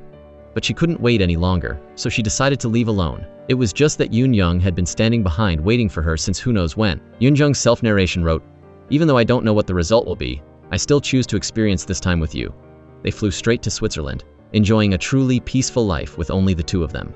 Soon after, they also met with a consultant about the assisted dying program. Sang-yeon smiled with that tired look on her face and agreed to accept the program. But on this side, witnessing her friend's indifference, Yoon-jung's heart was fluctuating at this time. From now until the appointed day, there were only 4 days left. There will also be 4 more interviews with the professor to see if you change your decision or not. Returning to the hotel, seeing Sang-yeon happily joking like that made Yoon-jung feel a little scared and stop. But Sang-yeon said her friend was a scaredy cat and left. That evening during the meal, they had more time to confide about their lives. "Why did you agree to get married like that?" "That's not the type of person you like," Sang-yeon happily replied. "Because he likes me and he's pure. Also, because of that, I put all my energy into that relationship. Even though I knew it was all on the outside, I still tried very hard." When asked the reason, Sang-yeon only regretted and replied, "In the end, who will accept you? That sentence of yours has haunted my entire 30s like a curse that has lasted. So I wanted to prove that there were still people who loved me and accepted me. But there was never. And then I found out I had cancer. Yoon Young's face at this time became heavier and heavier with a heavy look in her eyes. The next morning, the two of them decided to rent a car and take a walk around Switzerland. Just like this was a real trip. In the last days of Sang-yeon's life, her friend Yoon Young had accepted to forgive her and had been able to live as herself, not proud, afraid, or always keeping her glamorous self-esteem. Returning to the hotel, Sang-yeon personally helped her friend change bandages. In the short moment at the end of her life, Sang-yeon was satisfied because at least she had been forgiven and accepted. The third day in Switzerland began with the sound of the church bells ringing, along with the heartbreaking screams of Sang-yeon. As each passing day, the pain of that disease doubled. On the fourth day in Switzerland, they admired the beauty of the real world together, living a life of true rebellion and doing the things they liked. In each person's heart, they felt that something was coming, and deep down, Yoon Young still hoped that Sang-yeon would change her mind. But at the final discussion, her friend still resolutely did not change. Returning to the hotel, Yoon Young just huddled in a corner of the balcony and couldn't help but feel heavy. Contrary to that emotion, Sang-yeon was very happy to welcome a beautiful death, choosing a beautiful dress and waiting for her bleak life to gradually shorten over time. That afternoon, Sang-yeon confided in Yoon Young a lot. She talked about the encounters that made her admire and the separations. Maybe it's due to fate. Both he and my mother left very painfully. When I learned about this program, I felt a lot lighter. But I can't help but think about them. I wish I could hold their hands and do the same thing. But I'm much luckier. I'm here, not in a remote mountain area or broken by pain, and not lonely because I have you by my side. No one can leave more happily than I. So let's let this last night pass with a smile on our faces. Sang-yeon agreed with her best friend. They spent a romantic and happy night in Switzerland together. That night was the last night they were together. The two of them couldn't close their eyes to sleep because they were afraid that as soon as they closed their eyes, tomorrow would come faster, and they would no longer be able to see each other with a radiant smile one more time. A Swiss night that seemed both long and short. The two of them were just like that next to each other, quietly but noisily, with thoughts that never ended. Those two friends spoke as if they knew in advance that tomorrow, if they wanted to, they wouldn't be able to hear any words from the other person anymore. Then, when her friend Sang-yeon gradually fell asleep, Yoon Young couldn't help but have red and tearful eyes. But she was afraid of waking her friend. So she ran away. She had said that she would never forgive Sang-yeon. But at this moment, Yoon Jung's throat was just bitter, and she burst into tears as if something was blocking her chest. At the crack of dawn the next morning, Sang-yeon woke Yoon Jung up to go greet the sunrise together. When returning to the hotel, Sang-yeon gave Yoon Young the first key at the desk. If you search in there, there will be my diary. It's a story written about us. If you write the rest, then I will live forever. Also, let's say goodbye here. Thank you so much for everything. Each word Sang-yeon said made Yoon Young stand still. She tried very hard to restrain herself from shedding tears, but those eyes still kept tearing up like they were about to burst. I said I wanted to go with you. Let's go together. They held hands and stepped into that door of death together. Sang-yeon said she was ready to face it when the doctor suggested she could take a walk to get her spirits up. We can wait until whenever. In that dimly lit room, Yoon Jung hugged her friend one last time when Sang-yeon made a request. That hug seemed to help Sang-yeon get rid of all her worries and regrets and be ready to leave this world. The girl smiled and said, "When we meet again, I will become your best friend." After all the procedures were completed, Sang-yeon opened that valve without any hesitation. With a bright smile on her lips and her hands tightly gripping her friend Yoon Young's, Yoon Jung gently stroked Sang-yeon's hair and said, "Sang-yeon, you have worked hard and tried very hard. You have endured a lot. Everything is okay now." But she only received a few weak breaths from Sang-yeon and then gradually stopped completely. Yoon Young paused for a few minutes. Her heart at this time had probably died with that friend from that year. A beautiful day with waves, sunset, and sea. Yoon Jun at this time was still standing by that beach, watching the sunset and remembering her friend in the distance. It took a long time for me to be able to put your picture on my desk and have enough courage to say goodbye to you. Goodbye, my friend, whom I used to resent and also used to love. In Sang-yeon, the movie ends here.